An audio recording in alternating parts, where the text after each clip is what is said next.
All right, YouTube says I'm live. Hello, everybody. Hello, hello, hello. Welcome to the weekly office hours Q&A, mostly weekly office hours Q&A. Thank you all for your patience. We did not have one last week, but that means this week should be extra good. And actually, the kind of good news is normally when we skip a week, it means there's like 30 questions to get through, but there's only 15. Look, 15. It's actually very, very doable.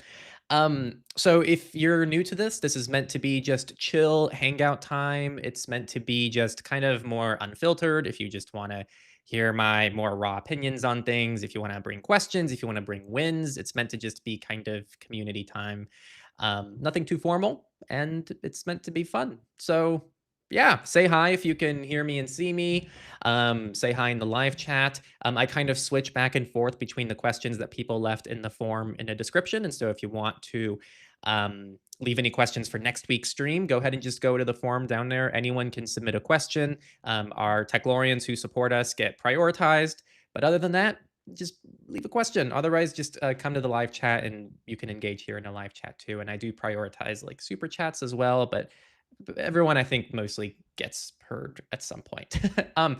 Right before I went live, just heads up, I saw that I can click plus and then I can start a Q&A here. So leave your questions, everyone.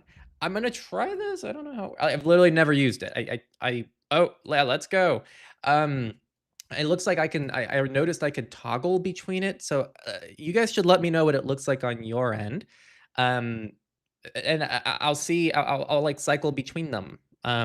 So maybe you guys try to leave your questions in the Q&A section, and then otherwise the live chat's just there. Or maybe that's just unnecessary complexity, and we don't have enough messages where that's a problem. Hello everybody. Hello, Lugzashka. We also have the Signal group open here. So if you're in the Signal group, feel free to just say hi.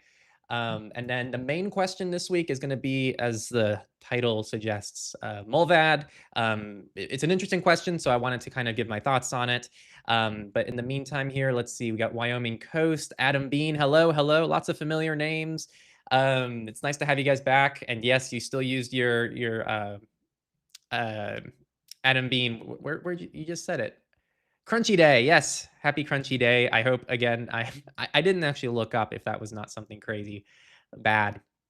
Let's see, not really a recent win, but I recently learned I was very wrong about Celebrite. I thought that it was a golden ticket into iPhone, but there's a list of compatible devices. So as long as you stay updated, you keep yourself from Celebrite working, since the last phone updates are not crackable. Yeah, I think it's hard to know what's like going on a Celebrite. I feel like anytime there's a leaked document, we always learn a little bit more. And yeah, normally if you're on like the latest and greatest hardware, they haven't quite found the issues yet. But the problem is normally they confiscate devices and hold on to them until they can get in. So it's an annoying thing. There's not enough transparency around that whole industry. I think it would be really nice to have that.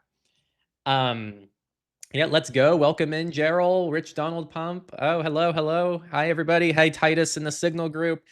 Yeah, let me just make sure there's like a good number of people in here. Yeah, we got a good number of viewers. So if you let's see, there's any wins to share last week. Oh, I can't undo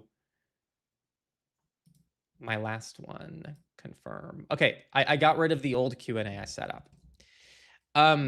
Okay, so feel free to share this on the socials, try to get people involved. Otherwise, let's get into it. So this question comes from an anonymous person, and a bit of context, they also submitted a form. This was actually that person and people going forward. If you have an issue on our VPN chart, if you notice data missing or you want to add a VPN, click submit a new VPN or suggest a correction on the chart. Don't use our community form. We have a lot of automations in place where everything just goes through the chart now, right? But they said I am the one who submitted a correction on the VPN list for Windscribe's Warrant Canary and accepting cache, which our chart isn't accurate on, and they submitted that and they left sources on the community forum. So that's going to be updated in the next update for the chart. Once those updates are made, Windscribe would be the first VPN on the VPN list to check every box except one, which is outside of 14 eyes.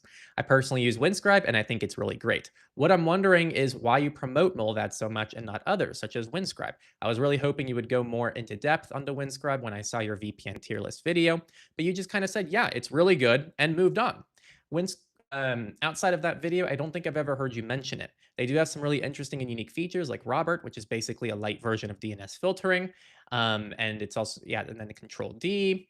They also support some censorship resistant protocols and are well priced. I just wonder why it seems every privacy advocate seems to glaze Mullvad so much. At least you do have the VPN list and aren't as bad as some other creators. I think it's the nicest thing anyone said to me all year. So thank you for that amazing compliment. I'm not as bad as other creators and not the other privacy focused VPNs. Hope I'm not coming off as rude. Just curious. Love the channel.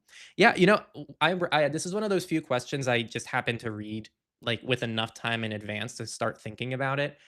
Um, and it really boils down to like, why don't you talk about Windscribe more? Why is Windscribe not as commonly discussed as Mullvad in the industry? And it's honestly a really good question because if you go into like the VPN chart and you compare like Mullvad and Windscribe, they're very, very similar. And actually now, this isn't updated again, so it'll be updated soon. But Windscribe released a warrant canary. They also started accepting cash. And so it really makes it a very competitive offering.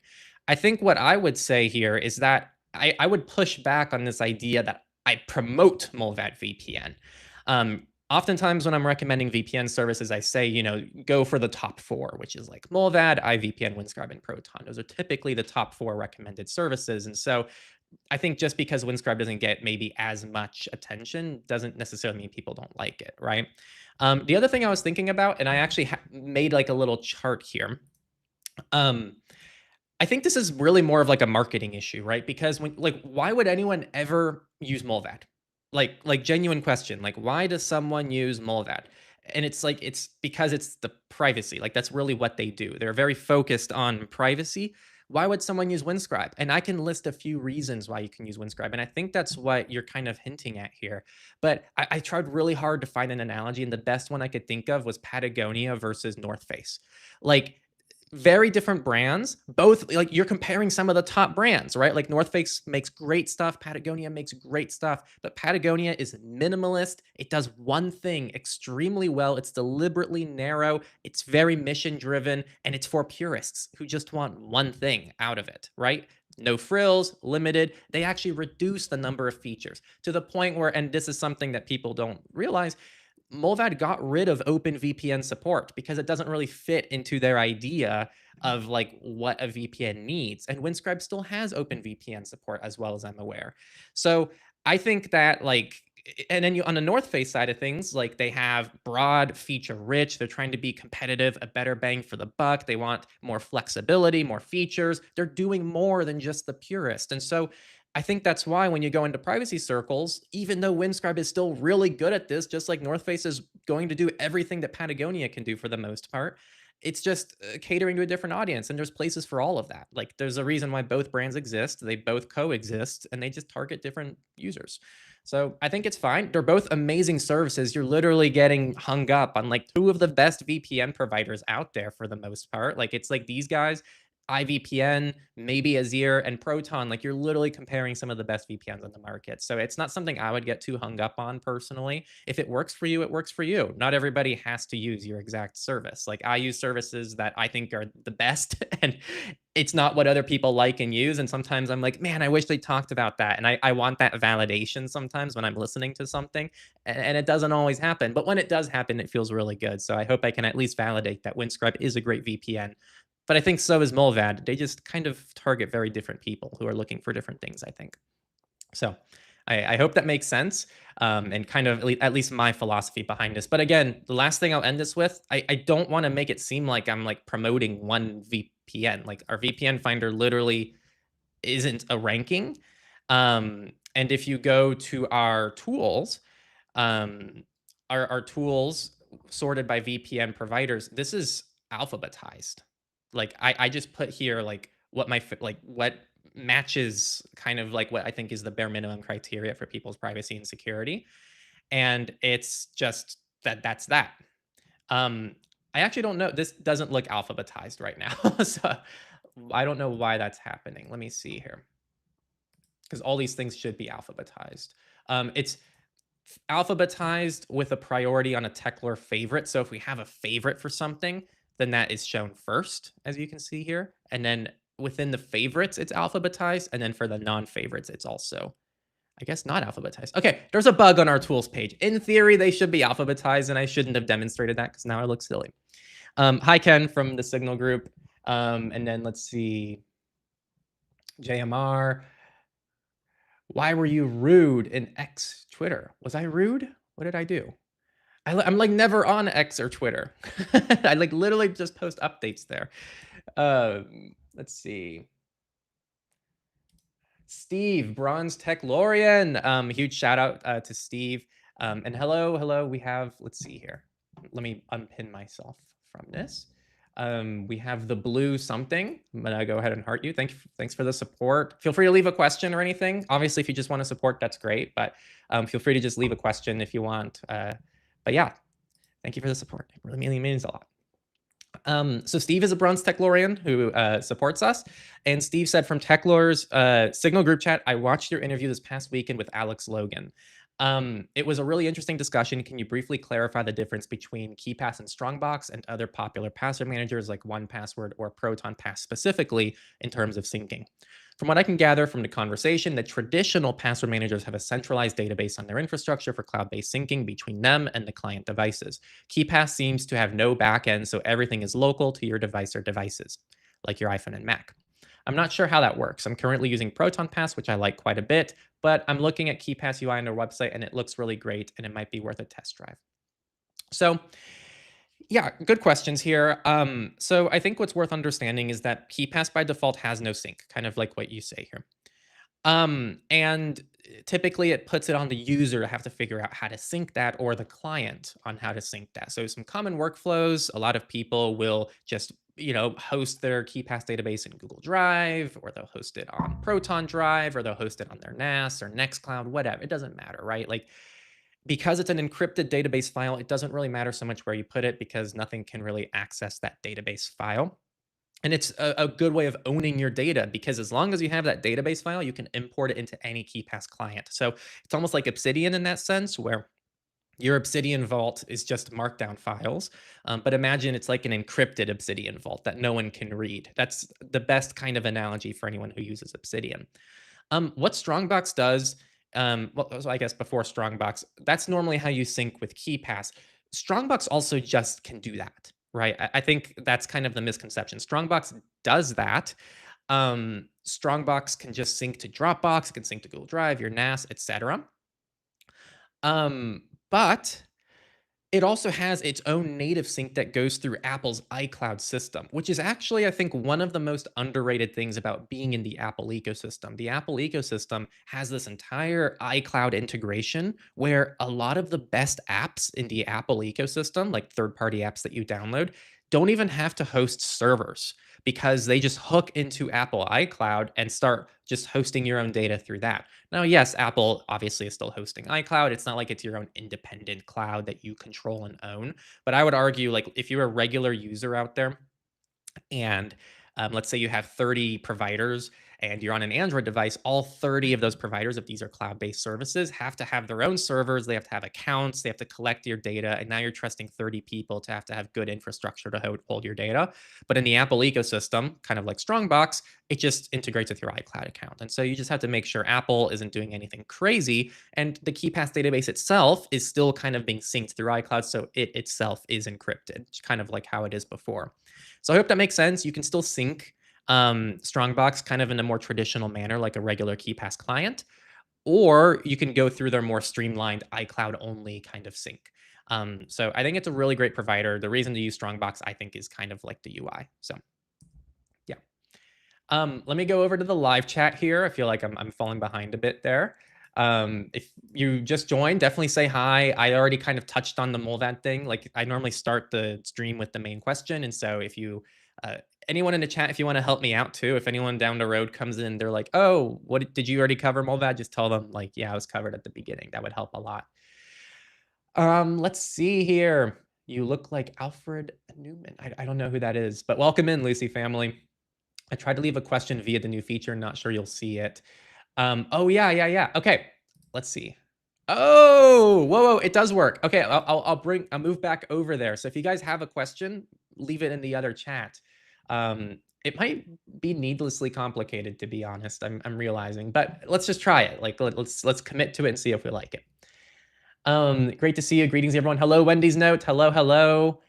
Is there a more secure system for Android than Graphene? No, I don't believe so. Most of the alternatives are not actively maintained. I made a camera and voice recording app that uses public key encryption. So if they grab your phone, you don't have keys for them to get, and the media stays in RAM. Pretty cool, pretty cool. Yeah, nice. I'm glad you liked my Patagonia analogy. It took me a long time to come up with it because I kept thinking, like, what are like two top brands in an industry that people wouldn't deny are top brands that just have slightly different philosophies that still overall deliver the same product? What drive would you recommend, which is an alternative to Google Drive and also free? Yeah, I think our tools is what I'd point you towards. So if you go to our tools, is it under account management? No, data and storage, cloud storage providers, tools.techlore.tech. Again, like a lot of the stuff that I think is great is already there. So you have Proton Drive, you have Cryptomator, you have Nextcloud, SyncThing, OnionShare, FileIn, and Mega. These all have like very different implementations and approaches to things, but that's where I'd normally recommend people go. Yeah, I'm sadly not as familiar with China and censorship circumvention because I can't emulate and consistently recommend tools. It also changes all the time, but I do know that I've heard this thing that Astral's really good in China. Um, I also heard Amnesia can be good as well. So these are things I just hear. The rodent of the north is the way. Yeah. Yeah, I already talked about the Mullvad controversy, I think a few weeks ago in that live stream. So if you guys want to see that stream, oh, sorry, I hit my mic. That was a few weeks ago. How do you rate protons though? Yeah, just check out our VPN site. Like, it doesn't need to be a formal ranking. It's kind of like what I said earlier. There's kind of like top 4 or 5 services that all kind of just have very different target demographics. I will say for Proton specifically, I don't have a compelling reason to tell someone to sign up for Proton for just the VPN. I think it's more of a thing of like you're already using Proton's ecosystem. You don't want to pay for another service, and it's still a really good VPN as it like on its own, right? So I guess you can use Proton if you really like it for a specific feature or a specific reason, but I think for most people, the reason to use Proton is probably because it's already part of the same subscription.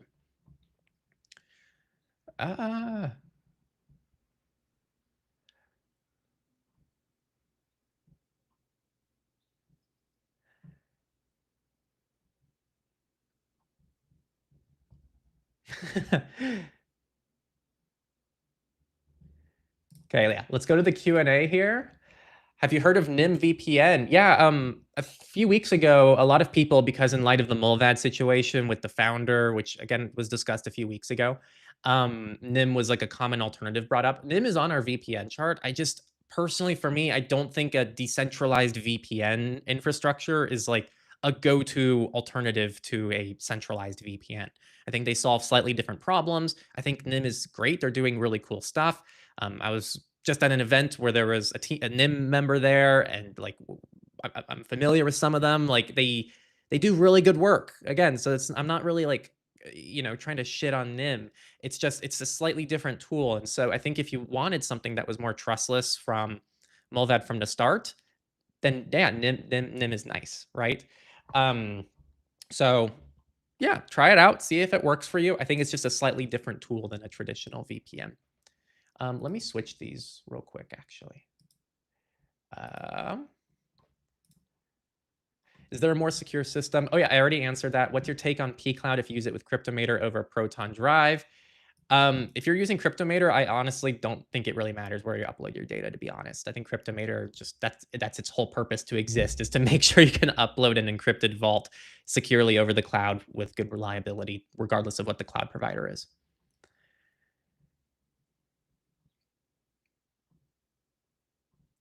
Yeah, it'd be cool if they allowed export of passkeys.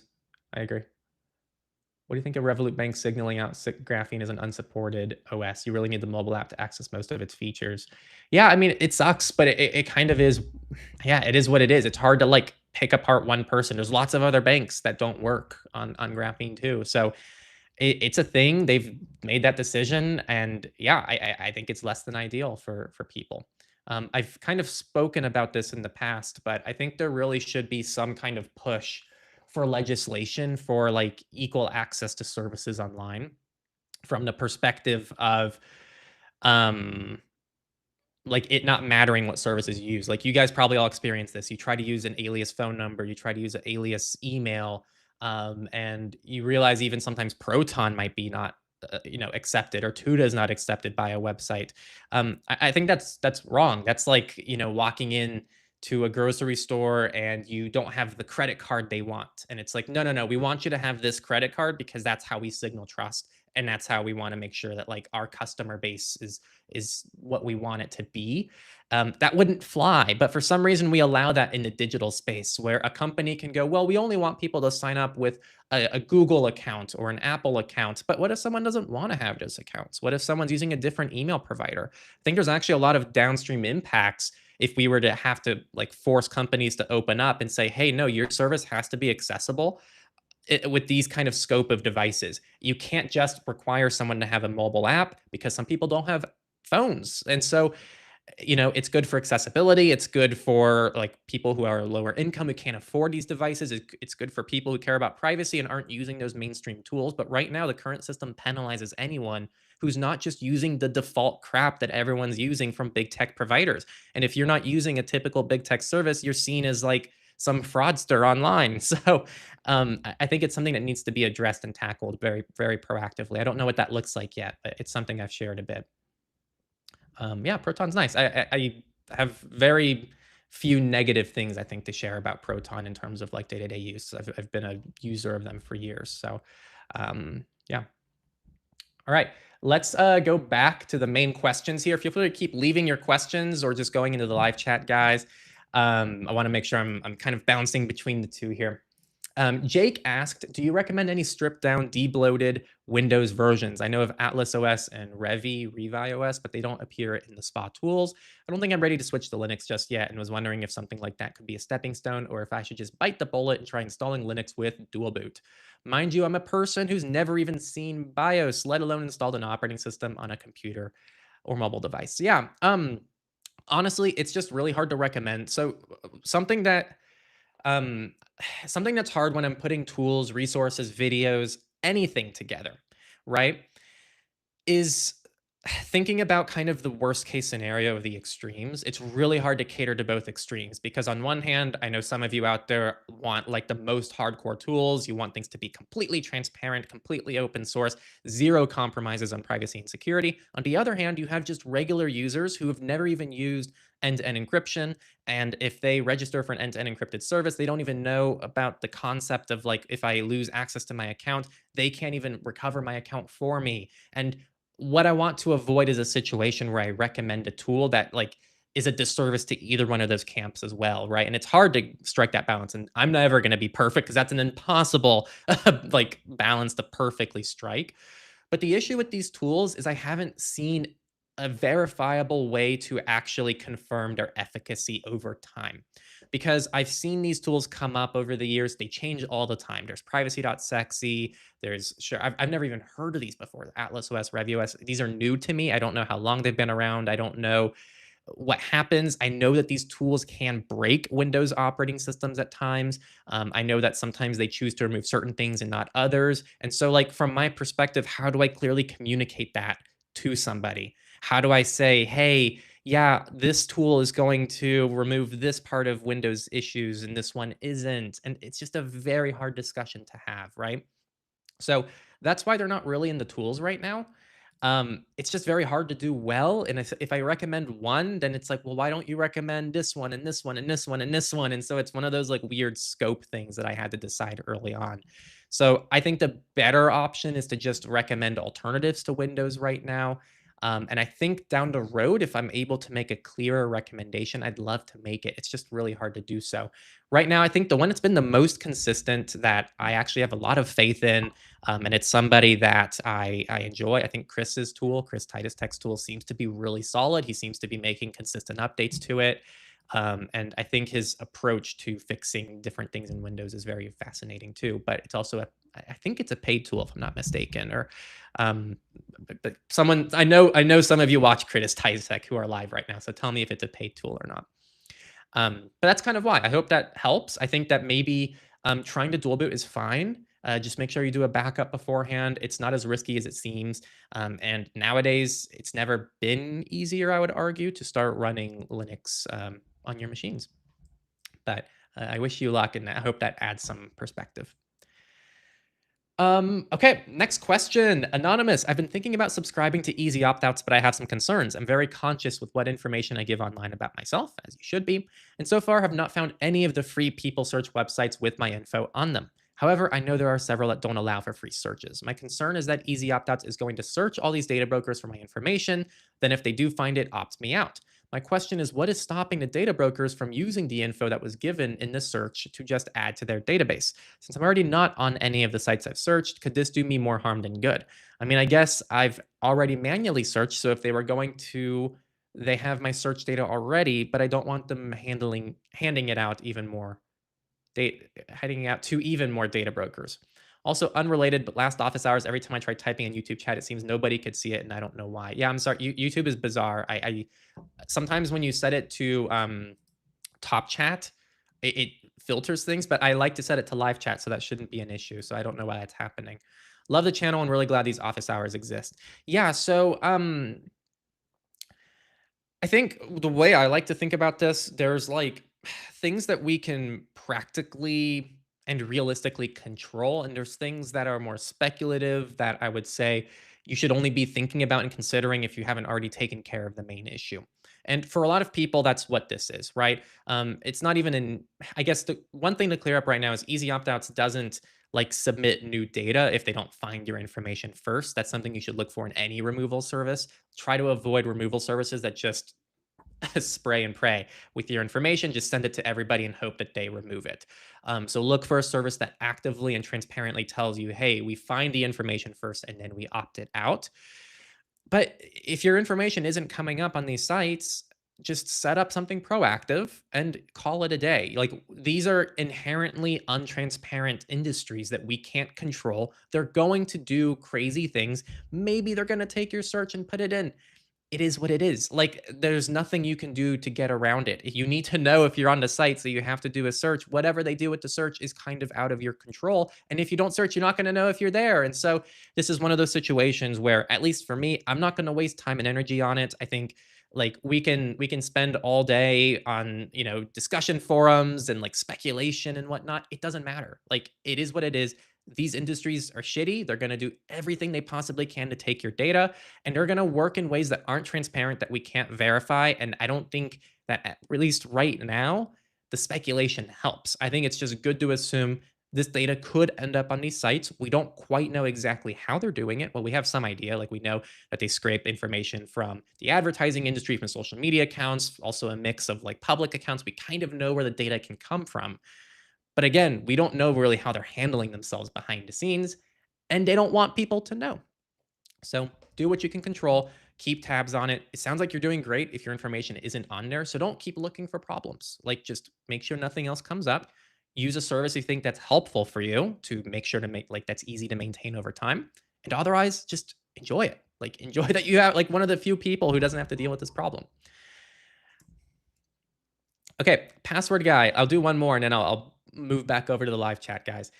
Just watched Ken said hi. I think I already said Ken said hi. By the way, simple login is a template for reporting sites that block registration. So Michael in the Signal group said that there's a URL here, simplelogin.io/docs/report blocking website. And I'm guessing that they have some system in place where they can try to, I guess, directly go to the website and tell them that they're blocking alias emails. I don't know how successful that's going to be. I'm sure sites have their reasons to do so, which is why I think like eventually going upstream of this would be awesome. Password guy, just watched your Techlore talks with Strongbox. Not sure I get it with Strongbox. What is the point of using this over KeePassXC with the KDBX file living on the cloud in Mega or Google Drive?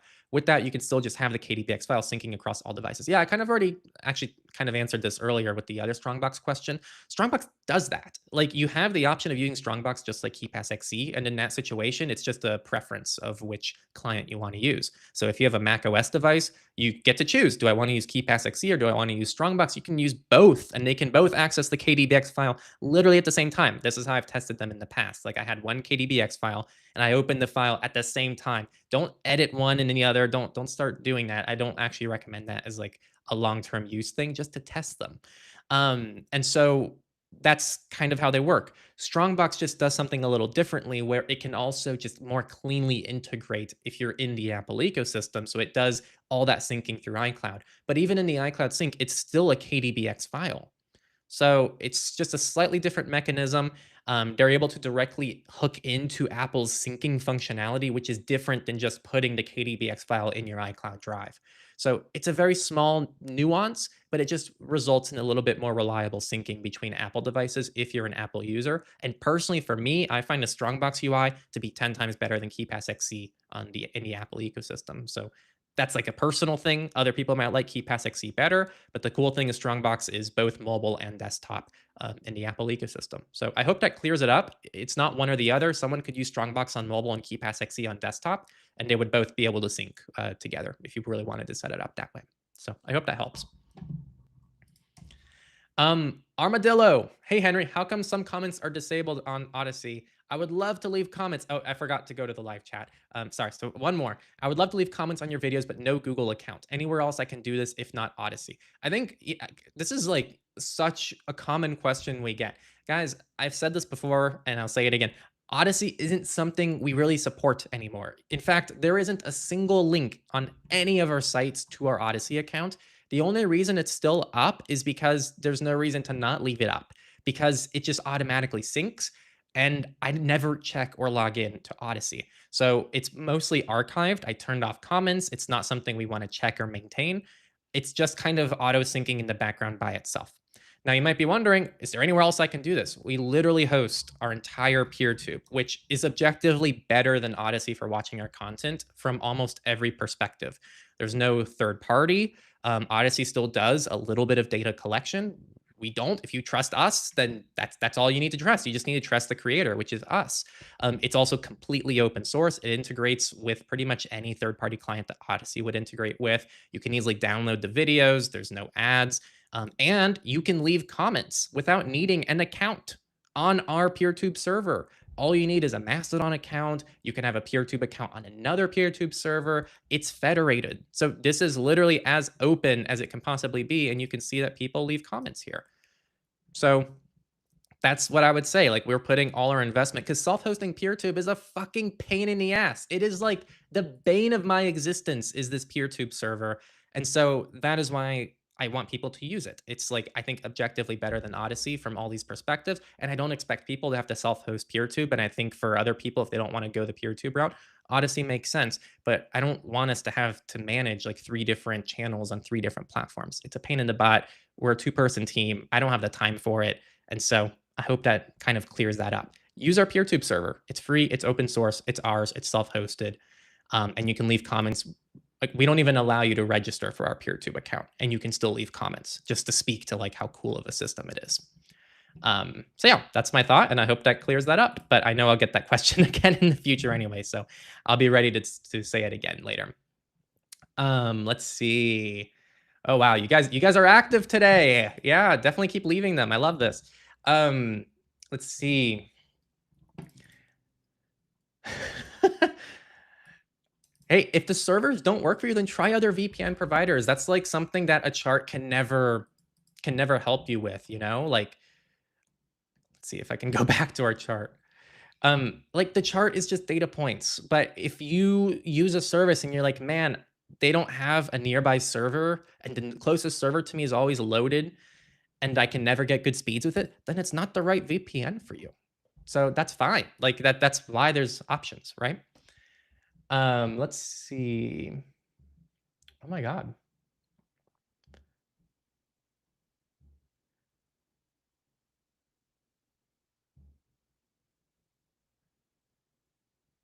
Yeah, I enjoyed NIM, but their 3-node solution's really slow. Yeah, again, I don't think NIM, I personally don't see NIM. I see NIM more as an alternative to Tor, right? Like maybe a faster, more efficient Tor potentially than an alternative to a traditional VPN. That's personally how I view it, and why I'm not going to go, hey, you've been using a traditional VPN that comes with all those benefits for the last 5 years. Try NIM now, and because of, you know, whatever. I personally just don't see it. I think NIM is doing really cool tech, but more as like, I see it more as a Tor thing, right? Hello, Sanandra. First time catching live and new to the privacy space. Welcome, welcome. Hello, and like I hope you enjoy the space. And like yeah, if you have questions, please leave them. You can go to the Q&A section, which I will go to in just a second. I'm catching up in the live chat first. Thank you, JMR. Thank you, thank you. It's kind of difficult asking questions that haven't been asked before. You know, it's fine. Like part of I feel like that is it is what it is, right? That's why I don't have American Express. Despite the great rate they offer me, they're frequently not accepted. Yeah, I think I've heard mixed things about this. Um, Apparently, they're better accepted. That's all I can say. Maybe not internationally, but at least in the US, American Express seems to have a pretty high acceptance rate.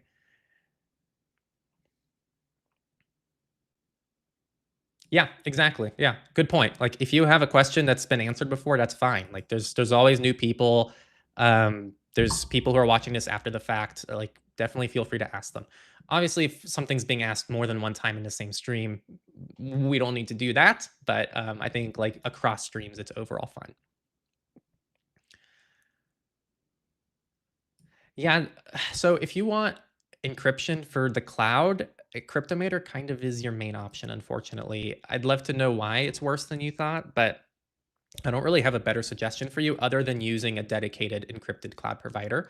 So if Cryptomator is not working for you, then you might just want to switch to something that's natively encrypted like Proton Drive or Mega or like sync.com, Filin.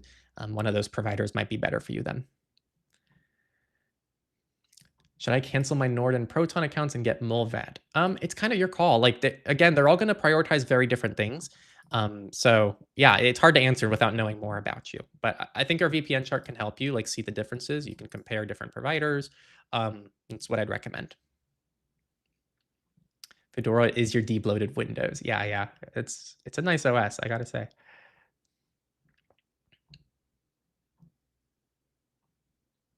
Yeah, Wyoming coast. Yeah, they use Amex. It's accepted everywhere, but if you're not in the US, it's a lot harder. Yeah, that checks out with what I've seen.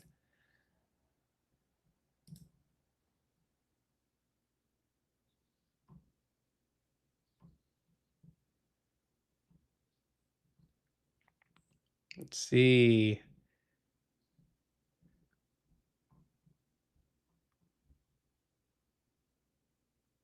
It's not a paid tool. Okay, so people did clear up that Chris's tool is not paid. He charges $10 on his website. So which is it?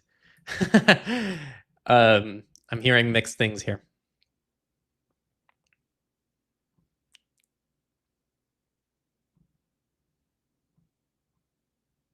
Yeah, yeah, yeah. Good points. Do you think Proton Pass must have self-hosting as an option? I don't. I think it'd be cool if it's open source. So it'd be cool if they opened it up for self-hosters, kind of like Bitwarden has with Vault Warden. So I'd love to see it just for the option. But frankly, I'm I'm I'm I'm I have a very love-hate relationship with self-hosting because I love the philosophy of it and I self-host some of our own tools, so it's something I have some basic experience with, but I think people are also a little bit blind to the consequences of self-hosting. Like if your power goes out and you're hosting it from your house, if your internet goes out, like if this is your password manager and you only have it self-hosted, that's a bit scary to me. And also, if you're hosting it on a VPS or you have it somewhere else, like, is it properly locked down? Like, how do you know that, you've done things properly? So these are things I'm thinking about. I think if you are a self-hoster, you should be extremely skeptical of your own kind of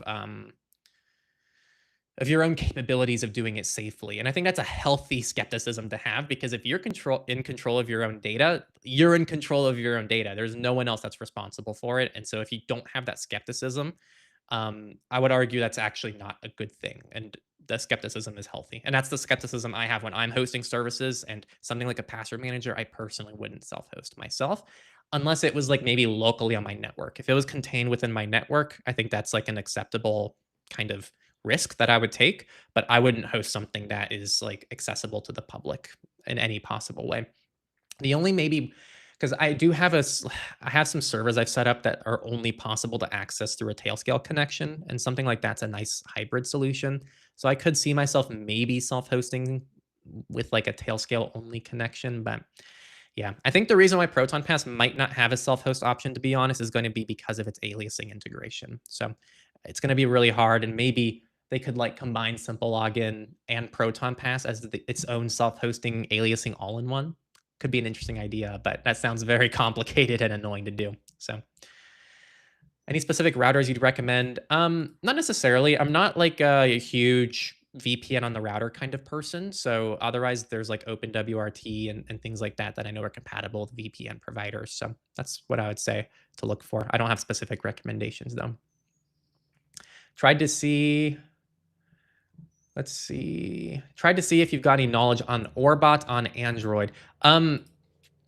What about it? Like it's in our tools. It's a great alternative to a VPN that's routes through Tor instead. It's going to be a lot slower, but I actually think that we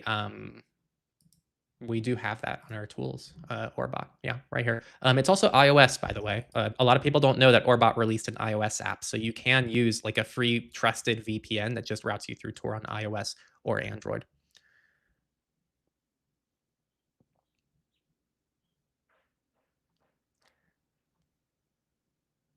Sounds like what everyone else is doing around the world.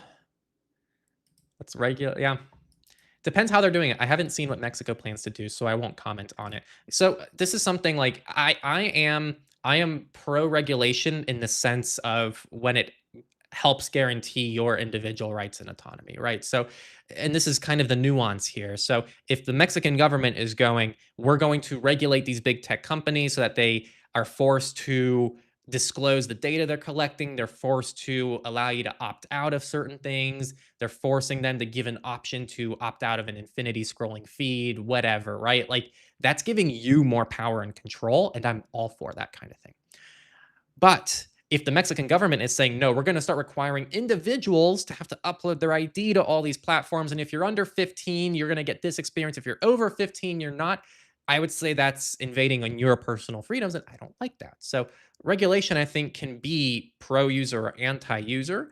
And it's mainly how it's kind of applied in this kind of context. So I think that's what gets lost here. I think right now the only option that's being proposed is we must regulate big tech and social media companies. And people are like, I guess the only way to do that is to require everyone to upload an ID. And it's like, it's not actually. Like that same regulation can be applied in a way that's pro user, that gives users more choice, that gives users more control of their internet experience. And for some reason, that's just not being discussed as an option. I think because everything that's being proposed isn't that, which I find quite frustrating because there is a way to actually hold the companies accountable while empowering you at the same time. Those things aren't like incompatible ideas in my head. I don't see this live posted on PeerTube. Yeah, I don't do the streaming to PeerTube because it's a pain in the butt. What I was doing is manually like copying the live stream link and adding it after. I'll try to be better about that. I just haven't been doing it. So I apologize. So that's something I'll try to get better about.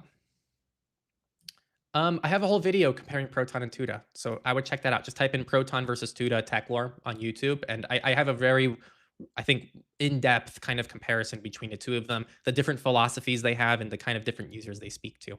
Hello, Ben. Hello. Okay, I'm gonna try to catch up a little quicker here, guys, because you guys are pretty active, which I love, but I also gotta keep up, and I haven't even gone to the Q&A section here. Let's see. Chris's tool is free, but you need internet for it to work. He charges for an offline executable version. Thank you. Okay, so there, someone cleared it up. So thank you. What do you think of using GitHub Actions to make transparent unsigned builds if you don't want to pay for app signing? Sure, I'm kind of for it if that's what works for somebody. Hi, Henry. First time commenting on live chat. Love your work. I started using image instance service called Pixel Union. Do you have any opinions about it? Hello and welcome in, Johnny. I haven't heard of it, so I don't have opinions, but Image is awesome. It's like self-hosted end-to-end encrypted photos. So if you guys want an alternative, actually, I don't know why we don't list it on our tools. So let me make sure here. I'm going to add that right now, and I'll try to get that looped into our upcoming update, 2026.08. So you'll see it there, because I don't know why we don't actually reference Image there. I'm adding it there, but I don't know about the tool that you're using to host it. So no commentary there. Let's see. Would you recommend Filein when there's no audit for it so far? I think Filein is good. You know, it's not going to be worse off than using something like Google Drive. So it's like, what are you comparing it to? I think if you want something more established, there are better options right now. But I know it's cheap. I know people like the user experience. And again, if you're deciding between Google Drive and Filein, I'm always going to say Filein. There's nothing to lose. But yeah.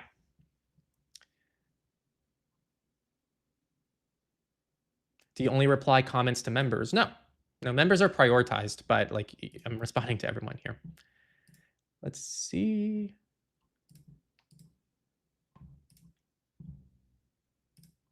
Okay, actually, I like this question, so I'll answer it later. I won't forget that one. Oh my god. Oh, okay. So so questions are left between the two places? Is that what I'm seeing here? But some of them only show up here, unless I missed this question earlier. Yeah, can you guys explain to me how that works? Has anyone used this feature before? please inform me. I don't know what's going on with YouTube live streaming features. I'm like the worst streamer, so yeah, please let me know. Let me continue on the questions so we can keep making some ground here. We're about halfway done with the questions, so I'm going to try to clear through these a little quicker. I use iOS for my mobile OS, and I have to use some meta services. I currently have them as progressive web apps, but I understand that Safari extensions like AdGuard only work in the browser and not PWAs. I was wondering what your opinions of this are, and whether you think it would be better to visit the website in Brave, Safari non-PWA, or whether using a PWA is good enough. My main goal is to limit meta tracking as much as possible, as well as not wanting to support the advertising industry. I also have iCloud Private Relay and NextDNS running with some block lists. So this is something, sometimes you guys ask me questions and I learn something from it. This whole time, I actually was under the impression that something like AdGuard, all these extensions run inside web apps, because I just kind of made the assumption, because when you use something like Brave or desktop browsers, a lot of times the extensions still carry over into the web app version, but iOS doesn't do this. So yeah, I did a quick test on an iOS device, and sure enough, it's a real thing, and it's not something I really even thought about before. So thank you for this, and it's a really good question, and I learned something from it too. In light of this new information, so for those who don't know, some apps in Safari, like if you open, what's a good example? Todoist. Todoist is like a to-do tracking. We use it also internally here. They have something you can just go to Safari. You can just log into your Todoist account in the Safari browser. You can then click the share menu icon and add it to your home screen. And then it will now be a web app that kind of almost integrates as a regular app, or you can get it from the App Store. The problem with the App Store version is that you don't have as much control. When you have something in a browser, you can use extensions, you can use ad blockers, and when it's an app, you can't do any of that. All you can do is DNS-based filtering, which I'll touch on how I feel about that in this context in a second. In light of this information, though, I think it's going to depend on how much you trust that specific service. So if you are going to be using something like Instagram, Meta, all this stuff that's inherently privacy invasive, then it might actually make more sense to keep it outside of a web app, given this information, and keep it in either Brave or Safari. I think comparing like Safari with AdGuard versus Brave out of the box is kind of a wash. You can probably do some thorough comparisons there, but more or less they're going to give you similar protections on iOS, I would argue. Maybe Brave's going to be a bit stronger. It doesn't, right? But it doesn't matter. Like you're getting maybe 80-90% of the benefits inside of that. But let's say you have a trusted app that you're like, hey, I know this developer, or it's something that inherently is more privacy respecting. You don't need necessarily ad blocking capabilities. Then like just install the web app and get the convenience of the web app. The web app will show up in like your app library. It'll show up in Spotlight search. Some of them have notification support now. So I think a good example of this is back when we used to have our forum. You could have added our forum to your iOS lock screen, and it actually integrated with iOS notifications as well. It was something that Discourse rolled out. It was fully open source, and it was hosted on our ends. And so like there's really no like third-party tracking, and there's probably nothing that an ad blocker would have done for you on that previous forum that we used to host. That's an example where maybe installing the web app makes a lot of sense. But if it's something you don't trust, like Meta, Instagram, etc., maybe keep it in the browser in light of this information. And thank you for educating me. And the DNS thing is always there as just a fallback. I think the DNS just raises the floor for everybody, because then it's going to block just the most obvious problematic domains. But what Instagram and these people do is they combine their like ad and their telemetry tracking into the same domains required for the service, and no DNS filtering is going to handle that. So I hope that helps. That's my opinion on that. I don't know what that means. So, hope all is well. I've been watching your content and really appreciate your work and efforts. I just want to contribute with two tools that might be helpful for others. The first tool for Linux users using iOS devices as a replacement for iTunes. Check it out, and it looks like it's called iDescriptor. The second tool for metadata remover is a web-based tool created by Siraj that might be helpful for users who were asking in previous Techlore Office Hours. So those are a couple tool recommendations that someone wanted to share. So I haven't used them myself, but if you guys wanted to check them out, there are a couple of recommendations there. Anon, I was just curious on your take on if you should stick to banking or freezing the credit bureaus through the app, or if you should just do it through the web. I know you recommend web apps because they tend to be more private, but from doing some research, what I'm getting out of it is that banks and credit bureaus get the info they are after, regardless of it, if you are using web or the app. Okay, yeah, so there's a few more layers there, but um, I think it's really important to ask what the concern is behind something you're doing when we're saying to freeze your credit or to claim these accounts to plant your flag, the concern isn't like the biggest concern is someone opening a line of credit under your name and stealing your identity. That's really the concern there. It's not like, oh, when I'm logging into this account, they have this one telemetry domain that's collecting what I'm doing on the website. Like this isn't one of those situations where that is like high on the priority list for me. For me, the reason why I'm logging in to freeze my credit is so that random people online who got my social security number from a data breach, because everyone's social security number has been in a data breach at some point now, they can't just open a line of credit in your name just because they have your social. So I actually don't care. Like, if you have to get the app because you prefer the app or the app is how you're able to freeze your credit in an easier way, use the damn app or just use the damn site. It doesn't matter. Just freeze your credit. Like, that is the number one thing. And then, once you do that, like, once you freeze your credit and it's already taken care of, you start getting into a rhythm, you get into a nice mix. I mean, there's no maintenance to freeze your credit. The only thing you have to do is unfreeze it temporarily when you apply for something new. But if the app is the reason why you're going to be freezing your credit, then use the app. Don't get lost into the weeds on the technical details. But if you do care more, if you have more capacity, if you want to start moving down the list of priorities, then sure, like keep it in the web app, just do it on desktop. In my head, these aren't things you have to use very often. So I don't see this as that big of an issue for most people. Normally, freezing your credit is something you do on a website. You take care of it. Takes you maybe an afternoon at the most, maybe sometimes an hour, maybe less. Um, and then next time you apply for something, you just quickly log in, you unfreeze it, and then you move on with your day. And then you can even schedule those a lot of times. Like I normally schedule it for like a 2-day window when I apply for something, and then I don't have to log in again. In terms of banks, that one I think is maybe a little bit more pro app, right? Because your bank you might use a lot more often. And also there is like technically some like security benefits of having like a dedicated app rather than having to log into the site each time. But these are all technical details. I think that one is a little bit. Maybe we can have more of a discussion around it. But in terms of credit bureaus, I don't care. Just freeze your credit. That's really what matters here. Anonymous. Henry, I've been running into a problem lately where certain companies in Australia aren't getting emails from my Tutanota email address. The emails I'm sending are getting caught in their spam filters and they're not interested in changing them. Do I have no choice but to make a Gmail address to get around this? I imagine Proton would have the same issue. Yeah, there could be a lot of things behind this. Domains, unfortunately, can or can't have like trust behind them. And so theoretically, if Tuta has been causing a lot of issues, they could just mark Tuta altogether as spam. Or maybe it's your specific email. I actually had an issue not that long ago, just heads up, where in my Proton account, actually it was a while ago, time just flies. This was like maybe a couple of years ago now. But I added an emoji to my personal name, I think, in Proton. So it was like Henry Wave because I didn't know that what you named your personal name in your Proton account actually showed up to like as your contact when you email people. And because of that emoji, my emails were going to people's spam. So that's something to flag as just kind of a weird offshoot or in the off chance that that's what you're doing, just heads up. I had that issue. But otherwise, another alternatives to get a custom domain. A custom domain will kind of create its own trust, probably. And then you can kind of establish your own trust on the internet with your own custom domain. And you can link that custom domain to your Tuta account and still keep your Tuta email. And you can still use it for everything else. So I would say if it's really a problem for you, get your own domain. They can be as cheap as like a few bucks a year, maybe 10 bucks a year, depending on which domain you want. Set it up with Tuda. It's really easy to set up nowadays, and they should make it pretty easy for you.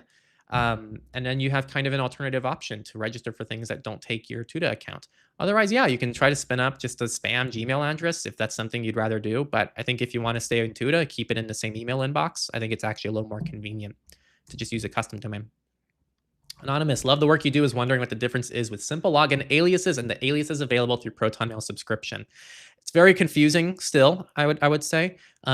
Really, the aliases in the Proton Mail subscription is Proton Pass aliases, which actually a lot of people don't know you can link the two. So it's the same. You can, like, I log into my simple login account with my Proton account, and you can actually see things you generate in your Proton Pass account inside of simple login and vice versa. And what I didn't know, one of our Techlorians who I had a call with recently, like one of our monthly calls, um, they told me that, and I never knew this because it's always such a pain in the ass to get a reverse contact alias. So let's say, let's say I sign up for a service, or let's say you viewer, you email me, and let's say I want to respond to you with a simple login email alias, right?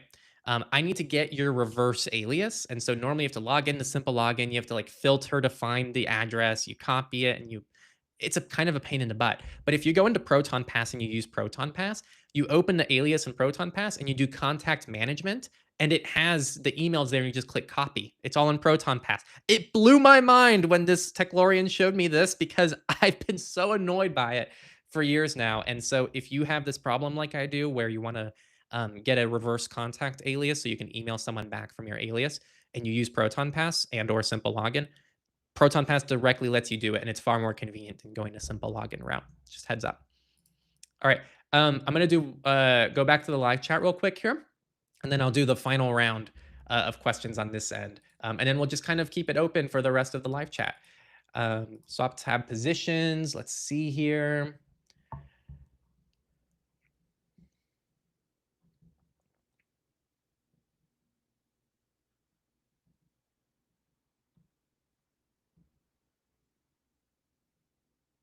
Can you do that? Here is the question. So, can you do a self-hosting for beginners video? Now, I want to show you something. If you go to our blog, I put this out August 6th, which was, holy crap, that was over a week ago. Time is crazy. But I put out this Nextcloud Made Easy series that you guys might have known about, right? And I put out like lesson 0, which is kind of just an intro, got over 100,000 views.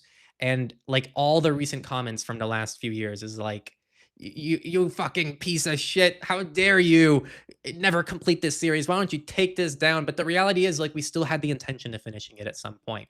And I started recording it. I kind of put the timeline here, and I started setting things up. And I realized very quickly, and the reason why I actually dropped it, I made the blog. I'm trying to like cover more of why I do things behind the scenes. Like I'm trying to just be a little bit more like, oh, hey, like we tried this, it didn't work. And just kind of share what doesn't work for us too. And pretty much I kind of just realized here's where I said, when I started thinking of how to explain these things, here. Okay. So I recorded the first lesson, right? And the first lesson was just like spinning up a local Nextcloud instance on your machine, just locally. Doesn't even touch the network. It's just something on your computer. The second one was setting up Nextcloud on a VPS. And here's what I kind of quoted here. Here's how it went because I started recording it. Oh, you have to create a Hetzner account. Oh, now let me explain what a VPS is. Oh, wait, now I need to explain what SSH is. Oh, I need to generate an SSH key. Oh, let me explain what sudo is because people who are new to this might not know what sudo is. Oh, let me explain why not to use sudo for everything and how to create like a non-sudo account. Oh, let me explain the firewall and explain, what apt is, how to explain Docker. And so this is all to say it was 80% random shit in this Nextcloud Made Easy series, unrelated to Nextcloud, and only 20% was actually Nextcloud. So what I realized is that this Nextcloud Made Easy series was really just a self-hosting series, and it had nothing to do with Nextcloud at the end of the day.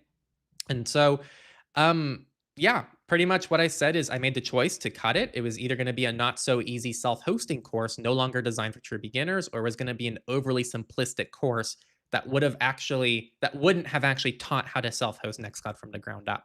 So I just wanted to kind of touch on why it was so hard to build that series. And It's very difficult. Having a self-hosting for beginners video, I wouldn't say it's not possible, but if it was one video, I think it would have to be well over 1 or 2 hours because self-hosting is pretty high friction, I would argue, to get into, and I would argue it's almost not compatible with the concept of for beginners, because you have to, I would argue, like, you need to understand firewall rules to do it properly. You need to understand just the concept of Docker, at least how it works. You need to understand sudo, just basic things in the terminal. There are so many tools out there to simplify this. Like, I use Coolify recently to manage a lot of my self-hosted tools. Coolify is amazing. Like, it has made self-hosting 10 times nicer for me. The maintenance is so much better.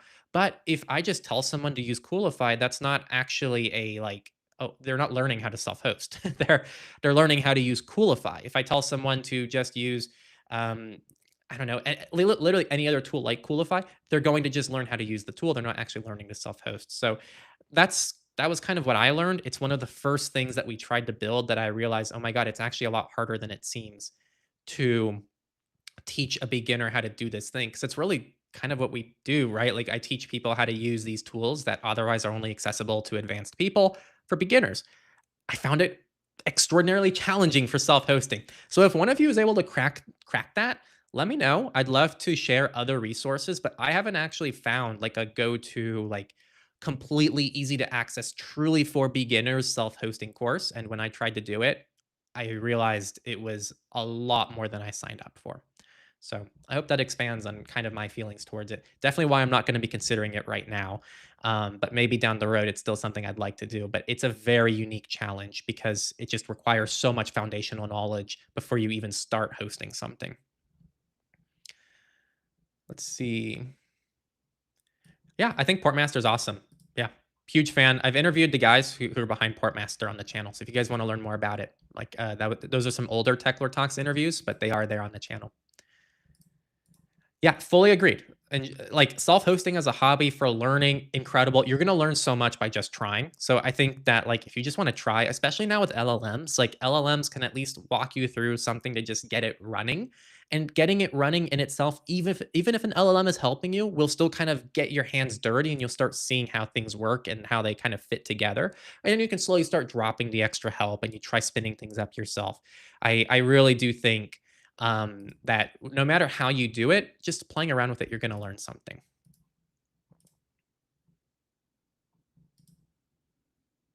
Thanks for your interview with Passbolt. Finally convinced our company to trial a cloud-based password manager instead of relying on Google Passwords. Yeah, no, of course.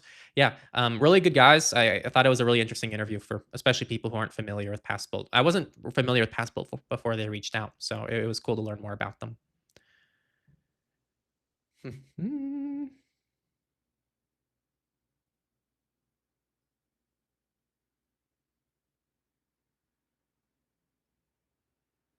Nice. Yeah, good system here. Open traffic for login services, doesn't support VPNs, open VPN cubes. Yeah. Dude, cubes really kind of angers me, actually. Um, I just sold my cubes laptop to one of our Techlorians recently. And even when I was kind of like wiping it and getting it ready for them, I just got so frustrated. Why cubes frustrates me is because it is so powerful in all the best ways. Like, what Cubes has managed to do is take this concept of needing to have multiple user accounts on one machine, but just make it easy to use, right? Like, in a way, Cubes actually takes this very complicated thing and makes it easy to do. And then it just fails with everything around it. Like, the interface, I have no issue saying this. I'm sorry if you work on cubes. It is horrible. It is horrible for, like, especially a beginner friendly person or just someone who has like a lot of attention to detail. I think the desktop environment sucks. And so I feel like it's this weird thing where cubes nailed, just absolutely nailed the hardest to do thing and kind of forgot about the rest, which is sad to me because I think if Cubes was like just a little bit more usable, a little more accessible to people, and maybe like, let's say Cubes dropped like some of the more intense hardware requirements and maybe just, drop the security level a little bit, Cubes could be this incredible like operating system option for people who just want to be able to have like work and personal well designed and well split on the same machine. Like imagine if you had an operating system where you just have two versions of Firefox installed at the same time, but one version of Firefox goes through one VPN and one goes through another VPN. You have like of the same password manager installed, but they're each tied to different profiles, like in the same desktop operating system. This stuff is really cool. So Cubes does that. It does it so well, and it fails on like the usability aspect for me, to where I would never actually want to use it day to day because it would just frustrate the hell out of me. Um, so I almost have like wondered, like, what if there was a Cubes Lite, like something that didn't have the same kind of strict hardware requirements? It didn't have as much of the strict security focus of Cubes, because I know Cubes really is built for security. That's really its main purpose, I would argue. But what if there was something that took more of just the usability of Cubes, didn't have as much of the security hardening of Cubes, made it more accessible to more pieces of hardware, and factored usability more into that experience? So it was like really painless to get the benefits of like the compartmentalization that Cubes offers. So just some thoughts I had when I was using Cubes. It's a really good operating system, and it sounds like you've been able to really maximize like what it does really well.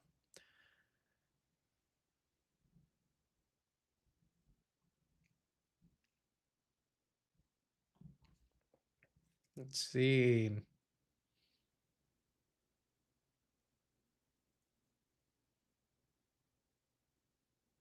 I love using a custom domain. It's allowed me to switch email providers seamlessly through the years. Plus, I give everyone a unique email address. Yeah, custom domains, it's really how you own your email, guys.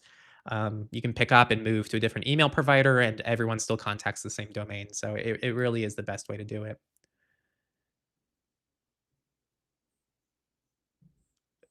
We just summarized half of my cybersecurity degree.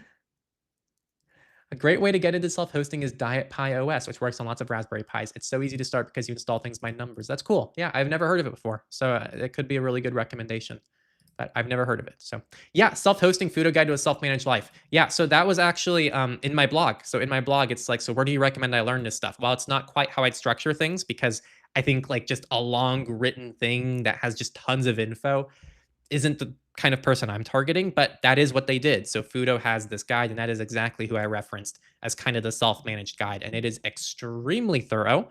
And so that's kind of the main thing I recommended for people who were kind of disappointed in me shutting down the Nextcloud series.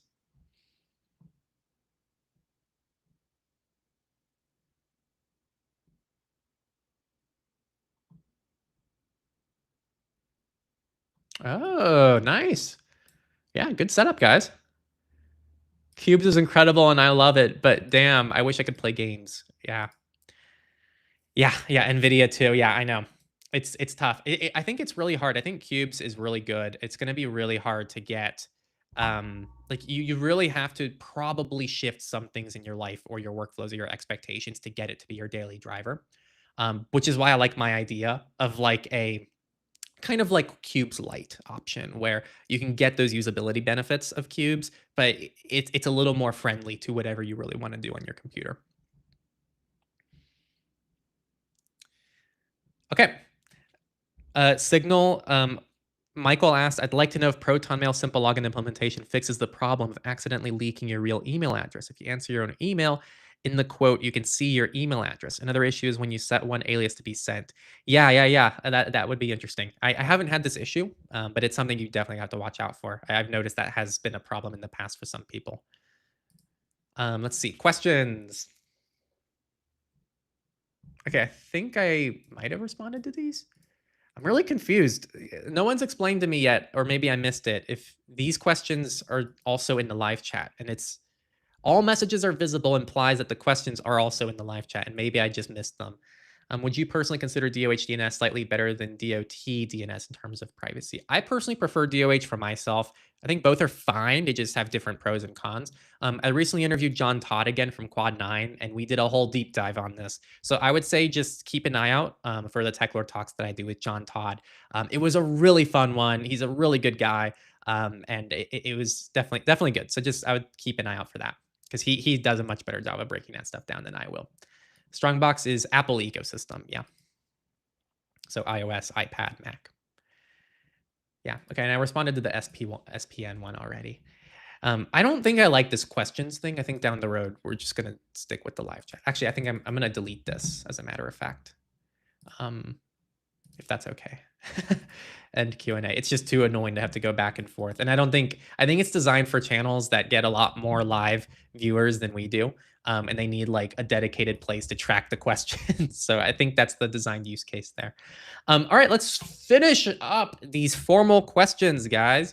So do you still recommend FreeTube as an alternative way to watch YouTube videos privately? Thanks, Henry. I don't think I ever strictly recommended FreeTube. I was never like, here's why everyone should use FreeTube. I've never used FreeTube myself, I don't think. But I know a lot of you guys do use FreeTube to watch our content. So honestly, I don't care. It seems like a good service. And you can actually watch all our content on PeerTube. So I would say if you want like even a bonus tip, if FreeTube lets you watch our channel from PeerTube, that could even be even better, and it's a lot more de-Googled than going through YouTube. Anonymous, why do people trust Apple more than their competitors?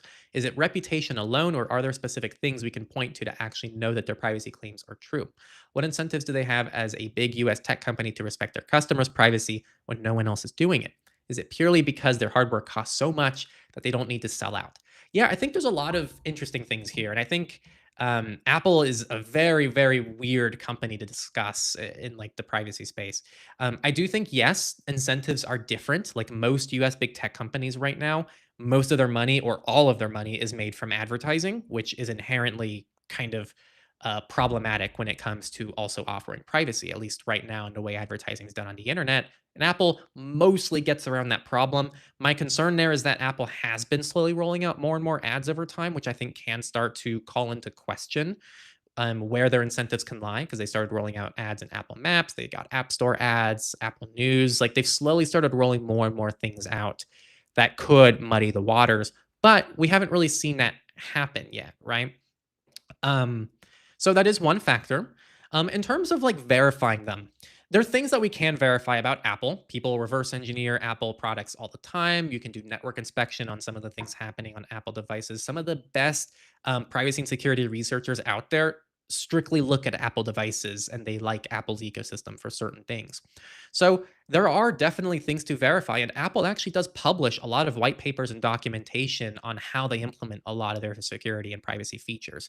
I think a really interesting one to like just give an example is Apple Private Relay. Like Private Relay is one of the coolest things I think Apple's done from a technical perspective, and I think it's a really good example of just Apple as a whole, because they've done this thing that's technically impressive that, as far as I know, no one's really done before. They use DNS over QUIC. They have this like trustless model where they partner with another company, but both companies have to be compromised to expose your data. So you don't even have to trust Apple when you use Private Relay. Very interesting relay system that is pretty novel and bleeding edge.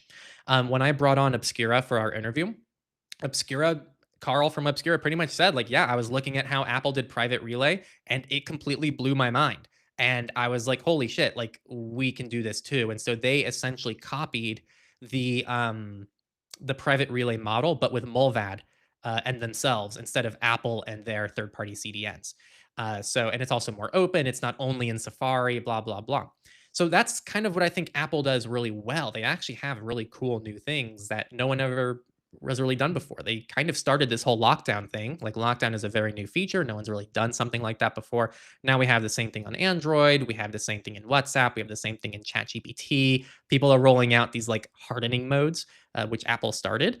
And also we have things like advanced data protection, which frankly, no one's done yet. There's no way to get convenient end-to-end encryption across a majority of what you're syncing on your phone on the Android side of things. You have to pick individual encrypted services on Android still. Now, that's the good.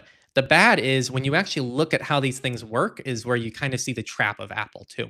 Private Relay only works in Safari. If you use a third-party browser, screw you, right? That's what Apple says. I wish Apple that would roll out like system-wide Private Relay support.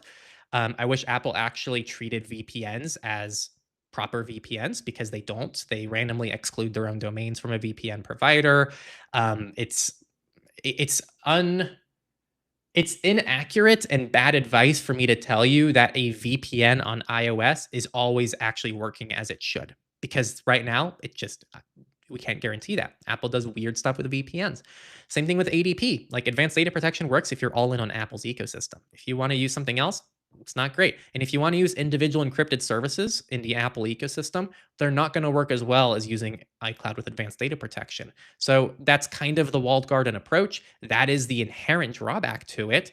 And it's kind of something that over time can trap you more and more into the Apple ecosystem, which, if you're fine with that, then great, reap the benefits. If you're not fine with that, obviously it's a problem.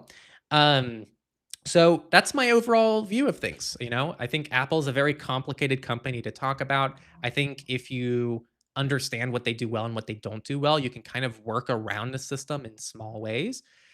But overall, if you want like ultimate freedom of choice, if you want more transparency around things, if you want something that's open source, it's going to be hard to like find a good experience you doing that in the Apple ecosystem, I think. But it doesn't discount the things that I think Apple does really well. And I think it's a mistake of the privacy, community as a whole to discount what Apple's doing, because some of what Apple is doing has directly inspired some of the tools that the privacy community loves and uses today. So, and there's things that Apple does that I think the privacy world could really use. I think the privacy world could really use some kind of centralized end-to-end encrypted backup solution on Android, that's independent of a big tech company, that doesn't require you to like spin anything up. So, yeah, I hope that kind of summarizes my thoughts there. Anonymous, I've noticed something weird while using Proton VPN on my phone and PC. When I connect to the fastest country, my internet speed is significantly slower than when I connect to the second fastest country. What could be causing this behavior? Man, there's like a million things. It could be like one server is just loaded, there's too many people on it. It could be some weird issue on their end. It could be an issue on your end. I would contact their support to see if they can help you. Otherwise, just keep connecting to the second fastest. Uh, right? Or, if you're not happy with the speeds, just quickly try out an alternative and see if another VPN provider that has that same local server, like for example, I'm near LA servers. And so if I, realize Proton's LA servers aren't good, but iVPNs is great, then maybe I might switch a VPN provider after I move somewhere and I'm closer to these new servers. Like we don't have to be locked into tools. Like guys, 80% of the reason, I would argue, not 80%, but like a huge reason why you should use these tools and why we recommend these tools that are independent of big tech companies is these tools better respect you and your data and your ability to move between services. When you compare like how Apple traps you into their ecosystem to what Proton does, Proton is quite open in comparison to what Apple does. When you compare, like, what are some other examples here? I want to find examples so I don't look silly, but my point is like none of these VPN providers, like for example, if you use Private Relay, Apple's kind of incentivizing you to use Safari, but none of these VPN providers here are pushing you in any particular direction. They're just saying we're giving you an independent VPN experience that's going to work regardless of your browser, regardless of your hardware, regardless of your software, regardless of your operating system. Take advantage of that. That's kind of the best thing about using these more open ecosystem services is that they let you swap between things. They let you experiment. They let you actually own your crap. So that's what I'd say. If something isn't working for you, holy crap. Like you literally you have the option of like so many other VPN providers. Try them out and maybe you learn that, I don't know, it's an issue on your end, or maybe you learn that there's a better experience for you on the VPN side of things. And maybe you learn it's not worth paying for another subscription and you're just going to deal with the Proton issue anyway. The fact you can choose is what's kind of disappeared from the internet. So don't like forget about that choice you have, is what I'd say. Teapot, thoughts on DuckDuckGo email aliasing versus ADIO? They used to be in on Addy, but it's ADIO now, or simple login. DuckDuckGo never really gets mentioned. Yeah, honestly, it's great. I don't know why it's not in our tools, so I think I might have recently added it as something to add to our tools. Let me see here. Spot tools. Yeah, DuckDuckGo email aliasing, add to resources. It's already in my kind of like roadmap. So I'll try to get that in the next update. There's not a great reason. There's just a lot of services and I slowly add them over time as they come up. I know a lot of people use it because like I can see who subscribes to us on our newsletter and stuff. And I see some Duck emails too. I see some previous, I think Mozilla emails. I don't know if they still have that service up.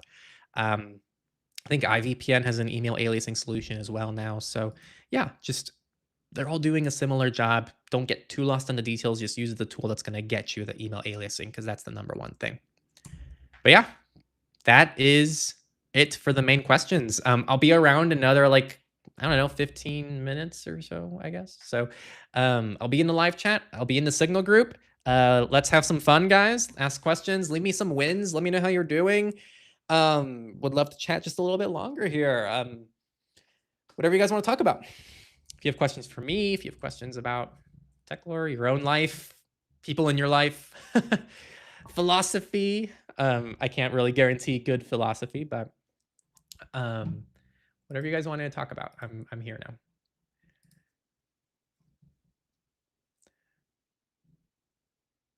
Let's see.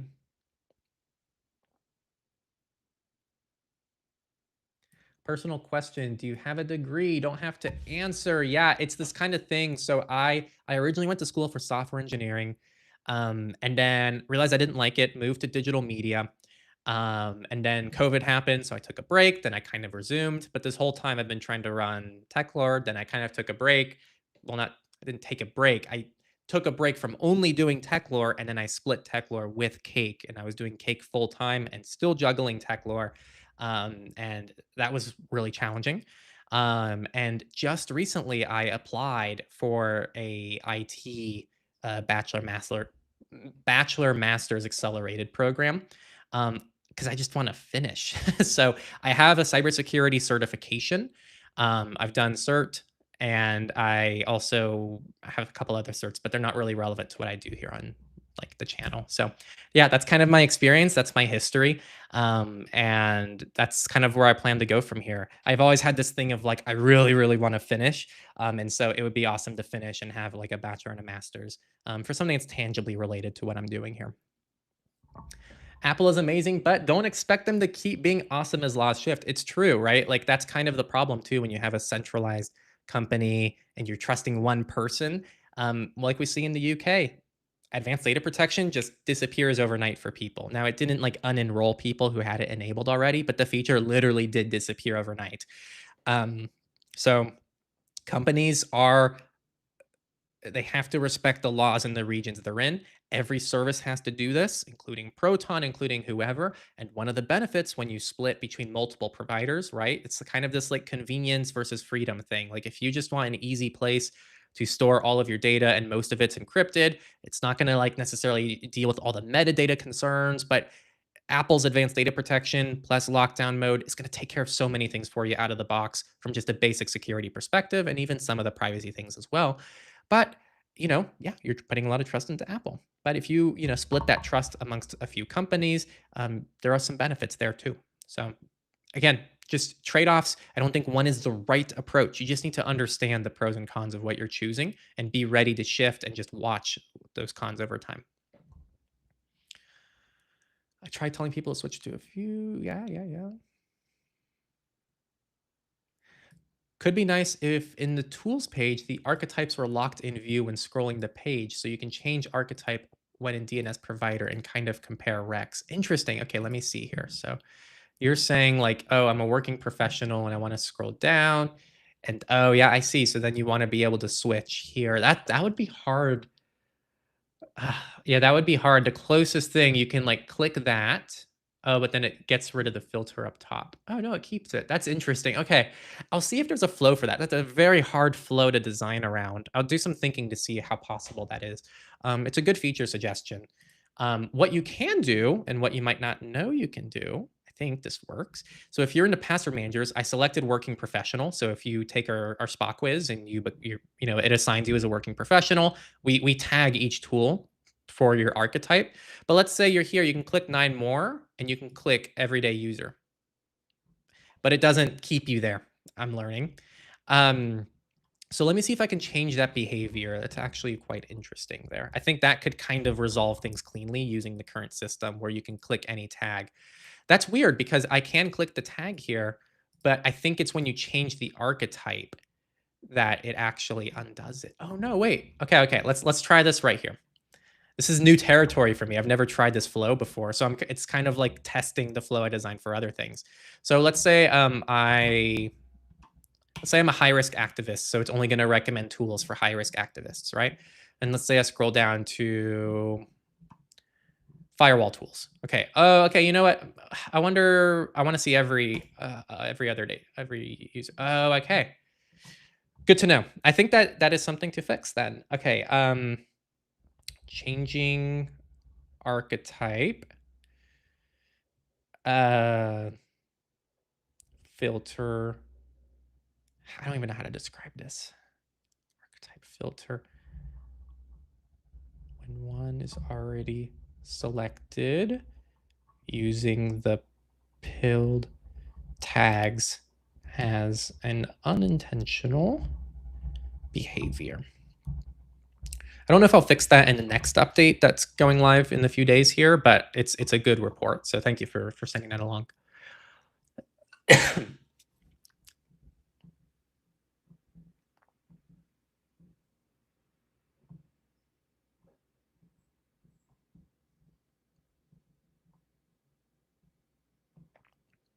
Your homework for next Friday, Mr. Henry. Crunchy Day being sus. Crunchy British TV ad. Let me add it to my today. Crunchy British TV ad. Okay.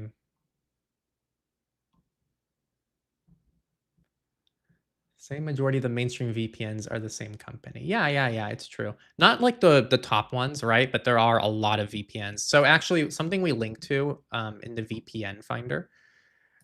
The quickest way to get there is here. At the end of every VPN service, it links to the Windscribe relationship map. It is maintained by Windscribe, right? But I still think it's a really good map, and it displays all of this stuff. So we link to each service on the map so you can see. So a good example of this is CyberGhost, I think. So you can click CyberGhost. It's going to tell you about CyberGhost, but it's going to tell you that like it's owned by Cape Technologies. And then if you look on the map here, you can see, oh, Cape Technologies. They own ZenMate, they own PIA, they own CyberGhost, they own ExpressVPN, and you can see kind of the relationships between media companies, right? And also the VPN providers themselves. I think it's a really powerful tool. So our VPN finder links to each of those so you guys can kind of see that information on that external site. Aren't Motorola bringing out a graphene phone? Yeah, it's been loosely announced, but there's very little information about it. I've seen mixed information on the timelines. These aren't the kind of things where I would like change too much of your decision making process right now. It's something to watch out for, to be excited for.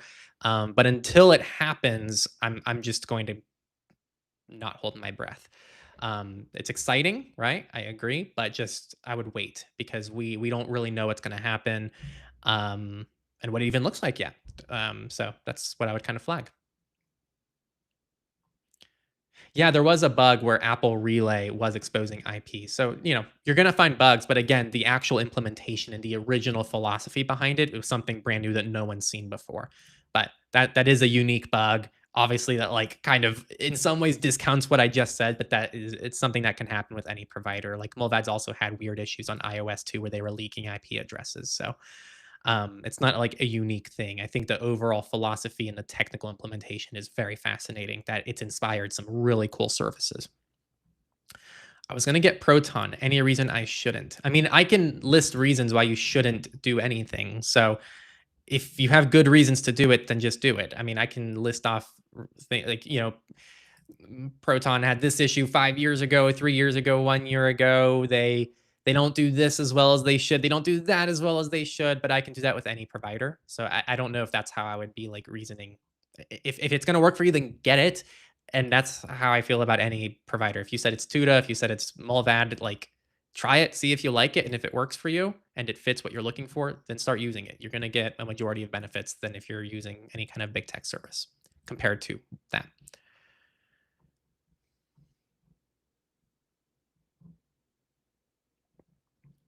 These are kind of the same question. Any suggestions on a good phone burner number service that aren't flagged as VoIP? And what can you tell me about MySudo? Just learned about that recently. I hate that our phone numbers are basically a second SSN. Yeah, so MySudo, it's in our tools as well, tools.techlore.tech. So if I cancel out here and I go to aliasing, you'll see my sudos here. My sudo does email aliasing, and card aliasing, but I'd say their main thing is definitely their phone number aliasing, at least in our community. Um, and it works well. I've been a MySudo user for years now, until like last week. Like I just changed away from MySudo, and it's because of this. So I was using MySudo for pretty much like my spam number, like just kind of like, okay, anything that is like, oh, I'm going to a restaurant, they require a phone number to text me to make a reservation, whatever. I use MySudo for. But I was getting frustrated that it gets flagged as a VoIP number, as a virtual number. And so when you register for like some accounts, they say you can't use this number, and then I can't use my other VoIP number, and then it's just frustrating. Now, I recently migrated completely to Cape, the cell provider, and they have secondary numbers. And those secondary numbers I have had amazing success with, because they're not supposed to be VoIP numbers. They're supposed to be registered and displayed as real numbers. So now I've been able to, I ported my pseudo number to the Cape account because they just released porting.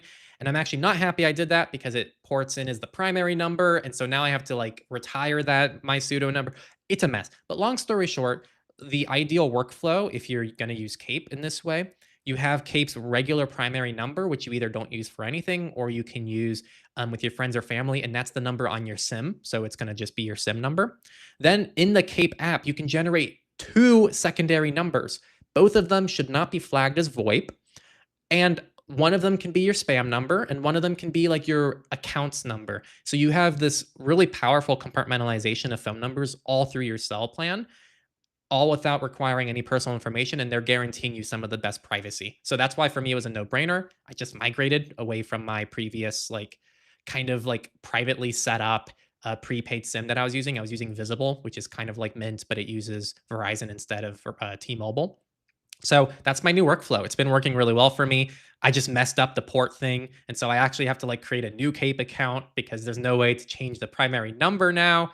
It's a whole thing. It's a mistake I made, not understanding how this works yet. So just don't make the mistake I made, and I think the end result could be pretty powerful. But the only issue is Cape is US only right now. So everything I just said is mostly US only. And I think my pseudo has a couple countries outside of the US. I think they do Canada and the UK, if my memory serves me right.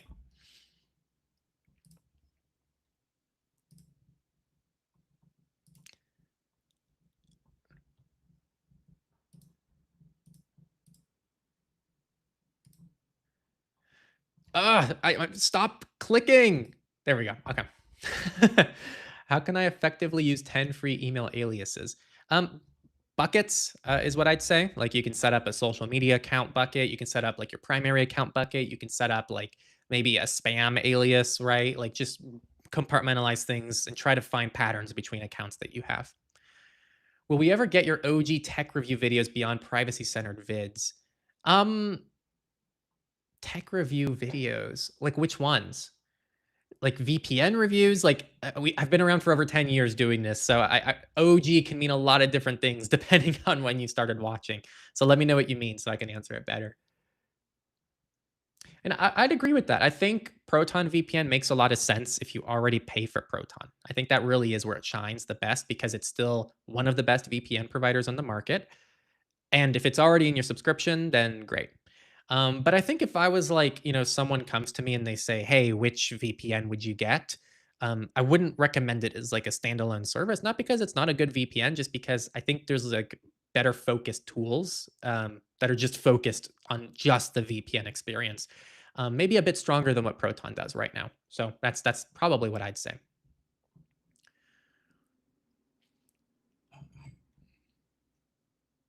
It's true though. Proton does have the free account. So if you just want a free VPN, Proton's free VPN isn't bad.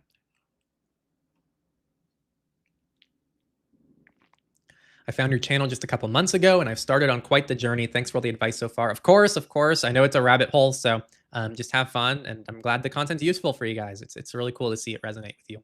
Otherwise, it would not be very meaningful to do it. Um, let's see.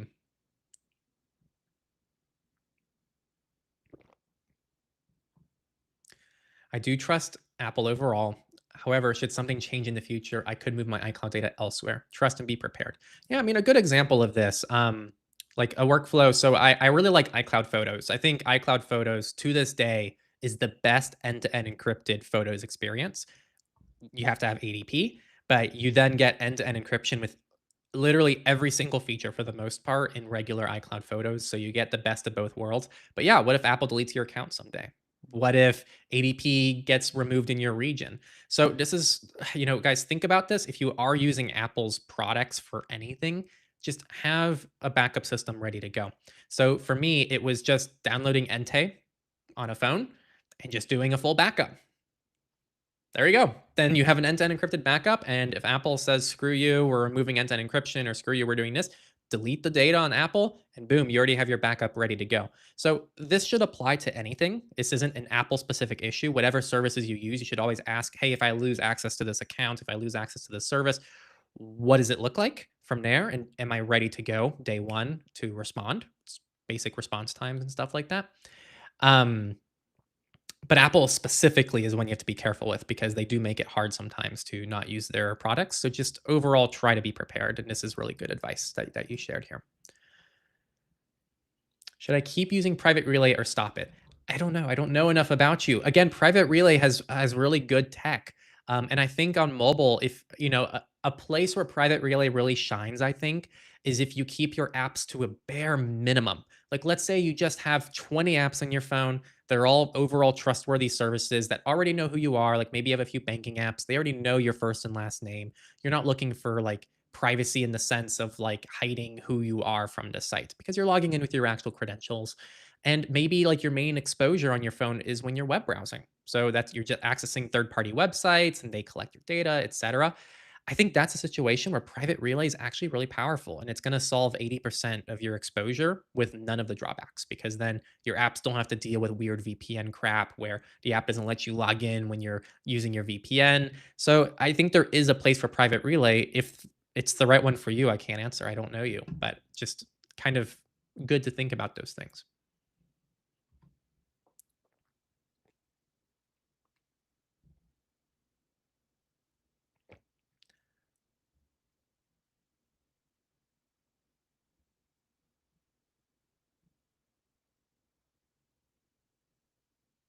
Um, if I need to switch to stock Android, do you have any resources for hardening degoogling a stock Android without breaking stuff like play integrity? It's not as much degoogling, but I have a whole privacy and security guide on the channel. So just type in like Techlore Android privacy or something like that. We have a whole guide. It walks you through everything you can do. It's quite thorough.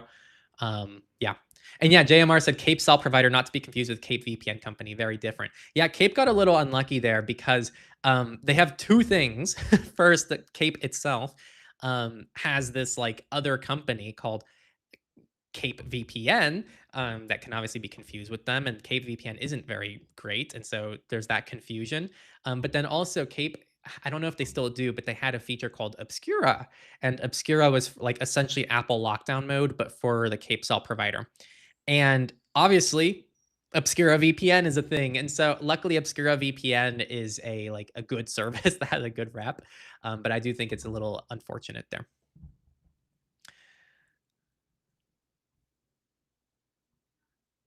Yeah, and I think, I wouldn't say it's, like, necessarily too general, like but yeah, Proton's obfuscation is a little behind maybe bleeding edge, and I think it's actually for a lot of things, like, they don't I still don't think they do, like, custom DOH.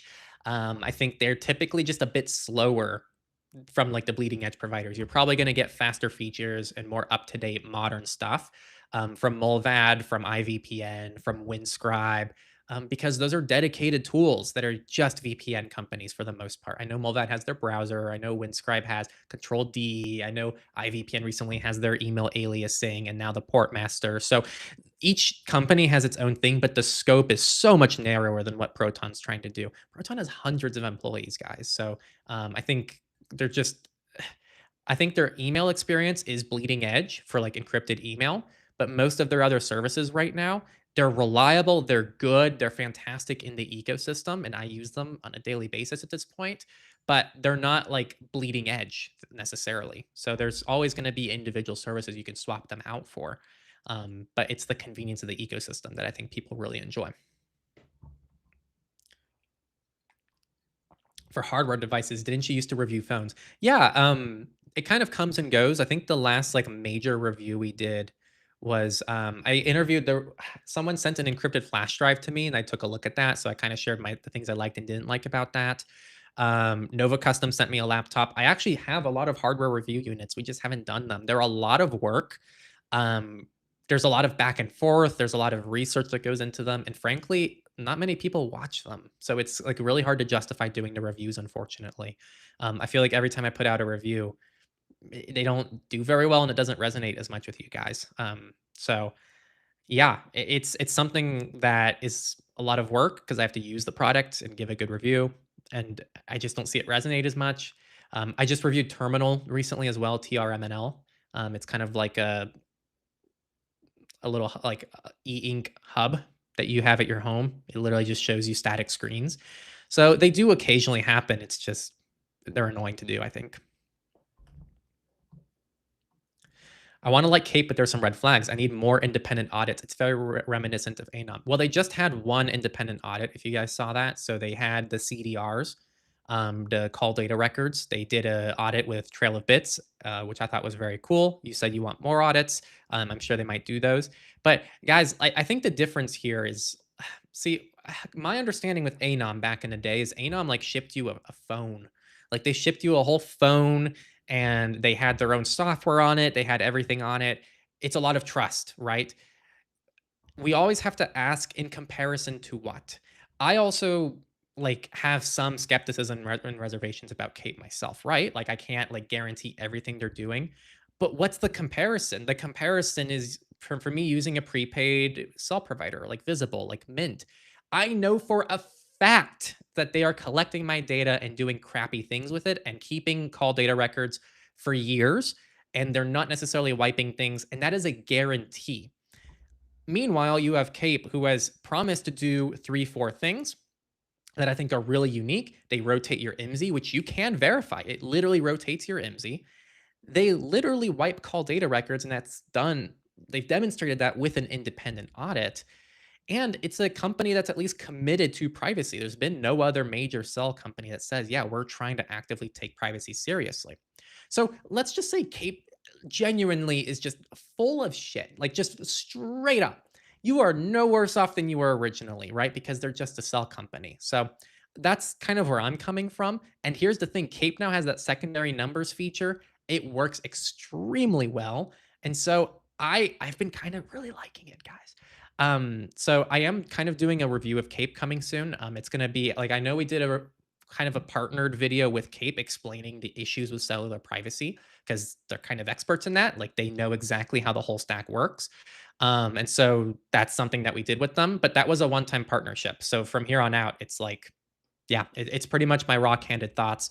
And so while I still have some skepticism, which I think is healthy for something like this, when you compare it to what, um, it's nothing but better, right? And worst case scenario, it's all made up.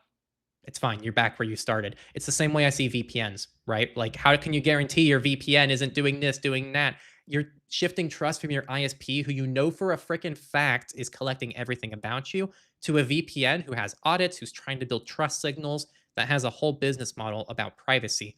And that's what Cape's doing. So that's the way I've been seeing it. I just migrated personally. I've been really liking it. But I understand the skepticism because, yeah, they're new. My skepticism lately has been more in like the long term sustainability of it. Like, what if Cape goes away in a year? Like, oh my God, where are those secondary numbers going to go? It would be kind of a nightmare, actually. So that's kind of at least where I've been with them to make me switch over last week. So, because I was kind of dual simming and kind of on the fence myself too. So I'll let you guys know in the full review. I'll use it as like a daily driver for maybe like a month or so, and then we can do a proper review where I share kind of the things I like a lot, the things I probably don't like a lot, and what I want to see improved from there on out. Let's see, Credos. Okay, you guys have good questions, so I'm still going. Let's say like a 10-minute timeline now. So leave your final questions. I'll still keep going. So leave any wins, leave any questions for me, any questions about your workflows, whatever you guys want to share. Let's say about 10, 15 minutes, and then we'll formally wrap this up. Hi, Henry. Through the years, I unfortunately left a lot of digital footprint before I was interested in privacy. What is the best way to check what is out there about me? Yeah, I actually would point you to Go Incognito, lesson 2.4. It's kind of a like digital footprint assessment, and it goes through kind of the main places to look. We are already in production for Go Incognito version 2, so we're gonna have a more updated version of that coming out shortly. But in the meantime, I think that's still a very up-to-date lesson from the previous Go Incognito that you can take a look at. The one main thing that's outdated from that original lesson is I kind of recommended to like email bomb, spam your own email. I don't think that's relevant anymore. So probably wasn't the best advice back then. So that's the one thing I'd flag. But otherwise, that's where I'd point you to.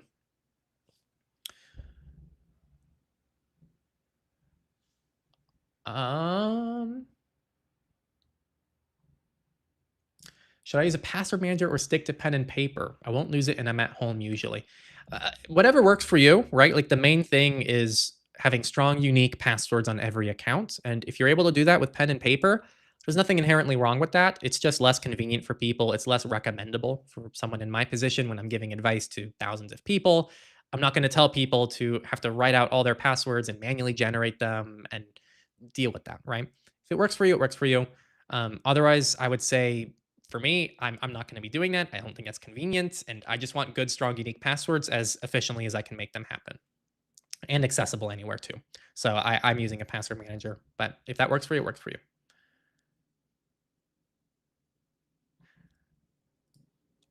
I'd have to look into the implementation of how each Android browser does this. So I don't want to really comment on that right now because I don't know for a fact and I don't want to just make something up. Are any of the data deletion services not a scam? You need to provide a lot of data to them, and the only thing they can do is nicely ask. I mean, I don't think they're scams.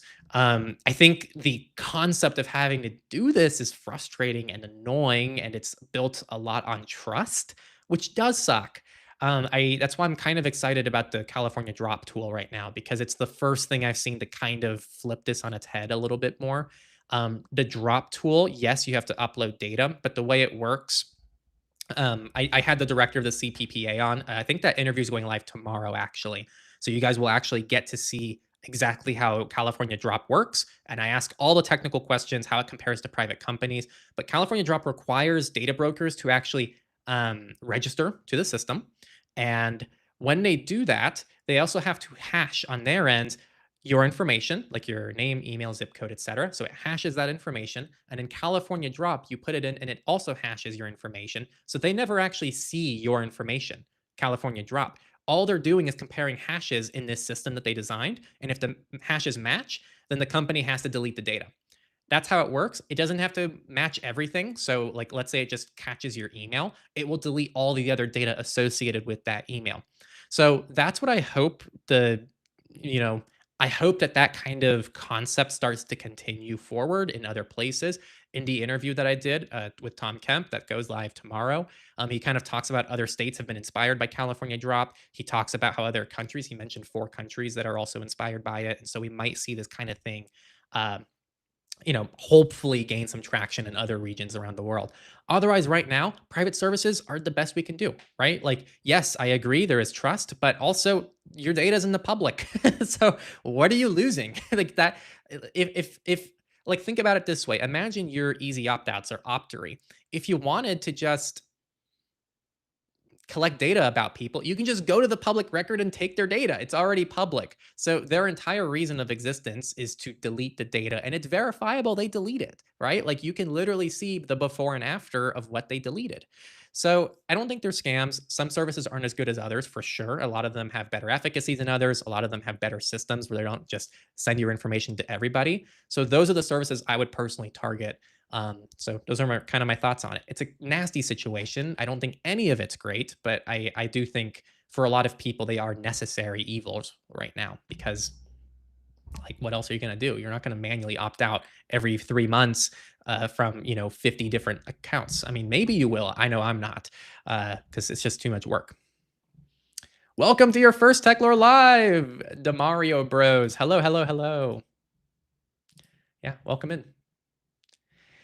I'm seeing your Android video is 6 years old. Is it still relevant or did stuff change? So there's a couple things that changed to flag. I think the main one is that Android has an equivalent of lockdown mode now. So that's something to consider. Um, Other than that, a lot of it should still be relatively up to date, I will say. Not a huge amount has changed. Um, So yeah, the overall foundations should still be there. Maybe some of the tool recommendations might be outdated and stuff like that, but that's the best I can recommend right now.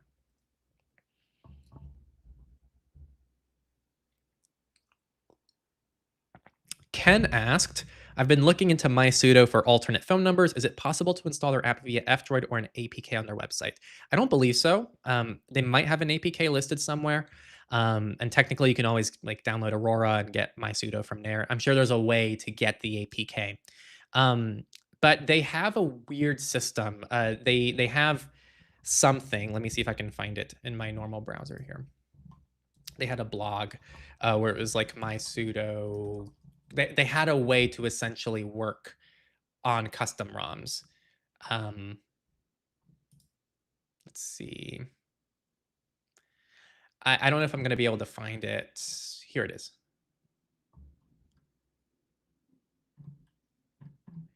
Yeah, I'm not able to find it right now, but in my memory, MySudo released a feature that allowed you to like set up a different device as a linked device or something like this so that you could get it working. But don't trust my memory on this. So it's not something from F-Droid. It's going to maybe work or not work on certain custom ROMs. So yeah, I would check out Plexus, our tool. We have a whole tool for this. It's community run. So plexus.techlore.tech. And people literally report what apps do and don't work. I don't know about Graphene because Graphene it mostly is just assumed it should work because that's what they claim, and they say the Sandbox Play services function as regular Play services, and so it's really hard to like kind of add that in. But if you are looking at like MicroG or completely de-googled, MySudo has this, and if you use the Plexus app, it'll show you like comments and ratings that people leave. It's kind of like Proton. Like the Proton database for games, but for apps on de-googled stuff. So I checked that out.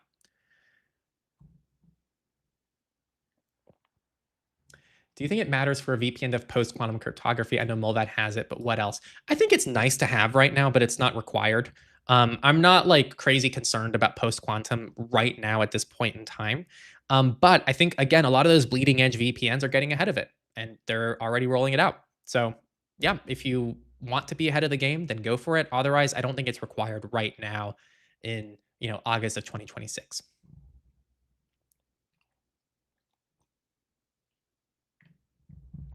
I've been thinking about getting Proton. Do you know why they say you get 10 email aliases with the play plan, but you can also make email aliases with the free plan? I don't know. Yeah, that's weird. I'm pretty sure if you pay, it should be unlimited emails or something like that.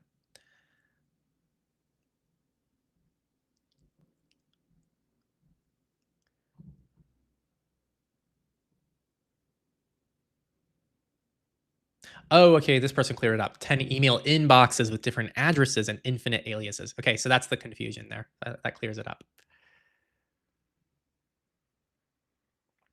Thank you for everything you do, promoting privacy, spreading the awareness. Of course, of course. Yeah, it's fun to do. So it's, yeah, thank you. I mean, it means a lot. Been using Cape for a month so far. It's great for all the reasons you described. I'll port my current mobile number once you can port into a secondary number. Exactly. That's the mistake I made. I thought when you port a number, you can port it as a secondary number, but it replaced my primary. And now I'm a little screwed. So I think I have to start fresh and like, because they don't let you change your primary number. So yeah, yeah. 720p, really? Yeah, I guess it is 720p. Yeah, let me know. Let me guys know if it's a problem. I can make it bigger. Woo. Yeah.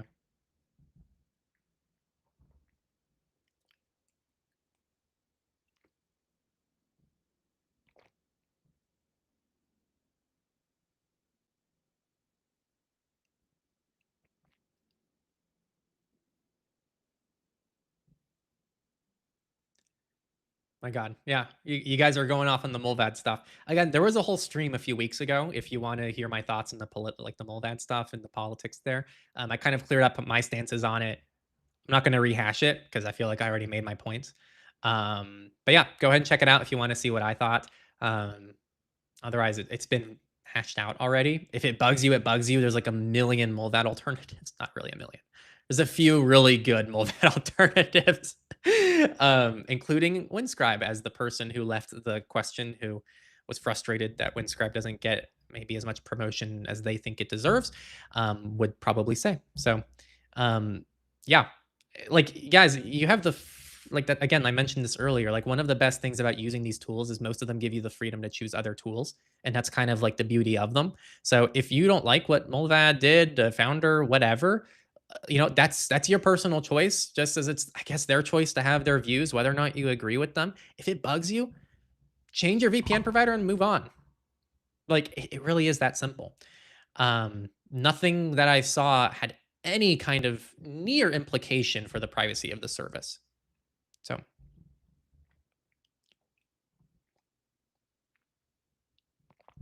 you heard about the 2FAS password manager? It synchronizes your passwords across devices without the need for an account nor a cloud. It wasn't in the password manager tier list. Yeah, so actually 2FAS, their TOTP, their two-factor, is on our resources. So if you search, you can see it's there in 2FAS and tools.techlore.tech. I'm just a little more skeptical with password managers, right? Because password managers are probably, I would argue, the most, like a browser and a password manager, I would argue, are the most sensitive things in your digital life. And so I just, it's not to say I don't trust or that there's anything inherently wrong with 2FAS. There just isn't as much like independent kind of rigorous oversight that there are with things like Bitwarden, with Proton Pass, with 1Password, like years of independent audits, being open source, with the exception of 1Password is not open source, but they have other things that they do that I think are quite unique. So I think if you trust 2FAS, you like for their password manager, then use it. It's just why I've been a little bit hesitant to recommend it.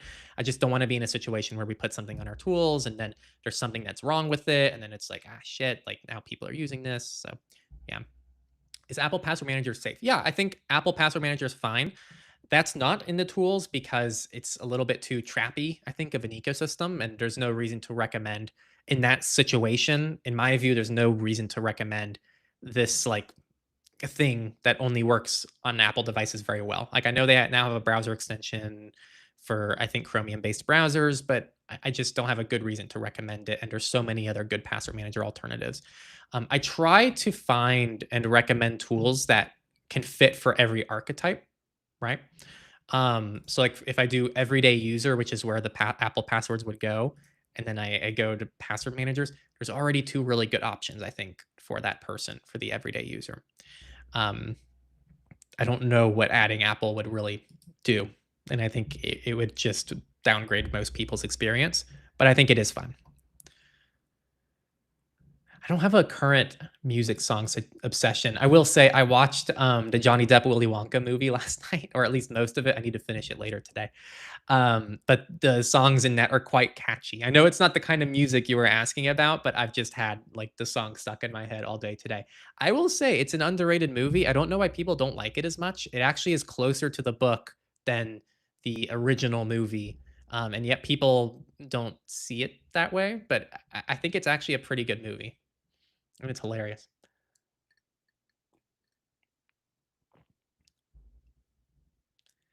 What do you think about privacy or piracy? Is it good or bad?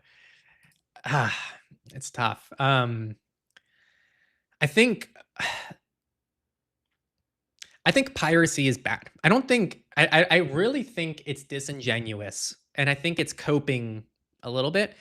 I pirate some stuff too, but I also don't say that piracy is good.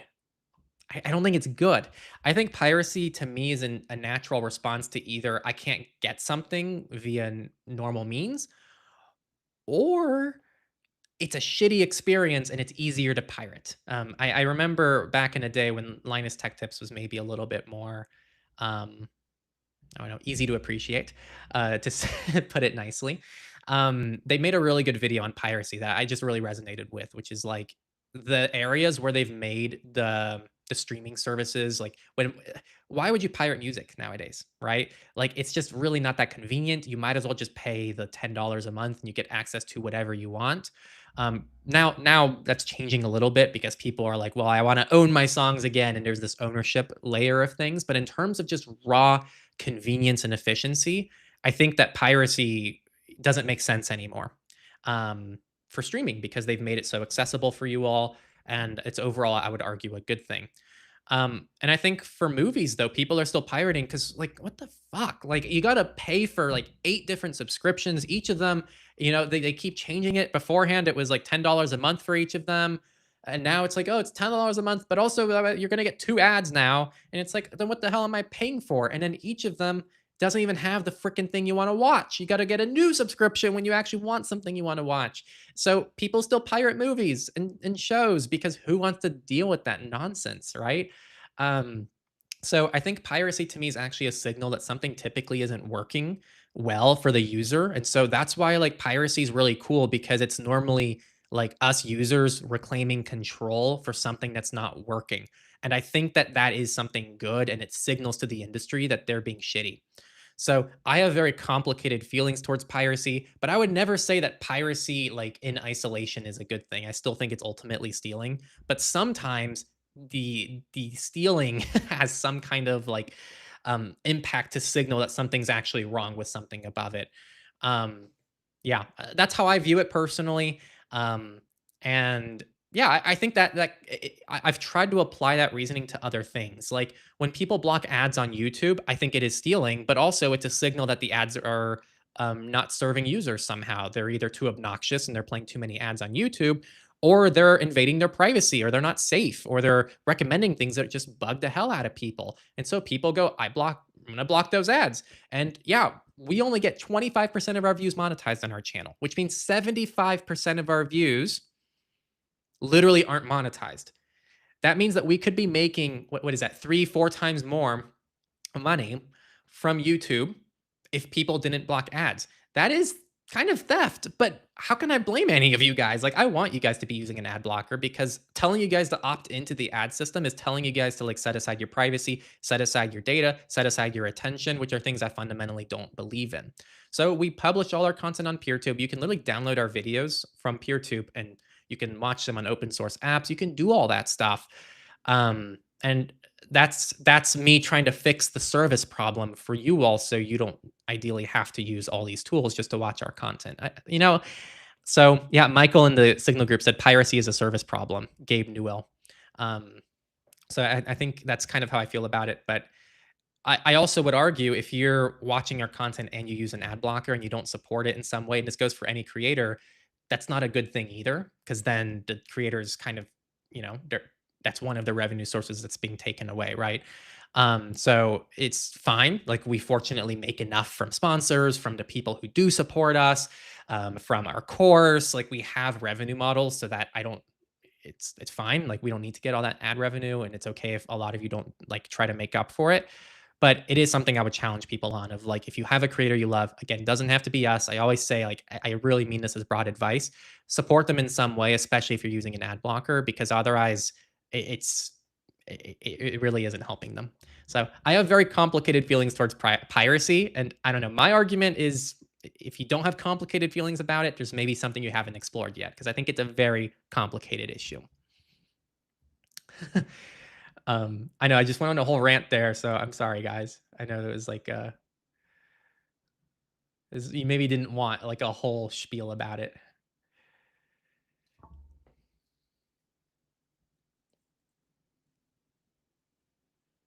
Bro, I was watching the OG Wonka movie last night. Love both. Yeah, it's fun. Maybe we were watching at exactly the same time. Knock knock, open up, buy your CDs and Blu-rays, show your love for physical media, and reject this streaming and license purchasing garbage. Yeah, again, the ownership is a real thing. So yeah, it's a good point too. Like, where does the sale go? Does it go to the artist? So all good points too.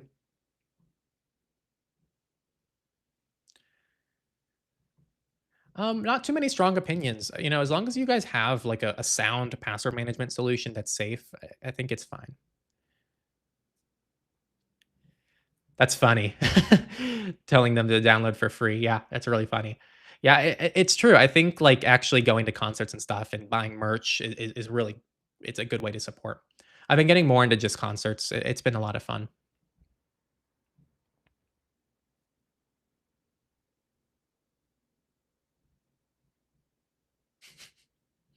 Nice.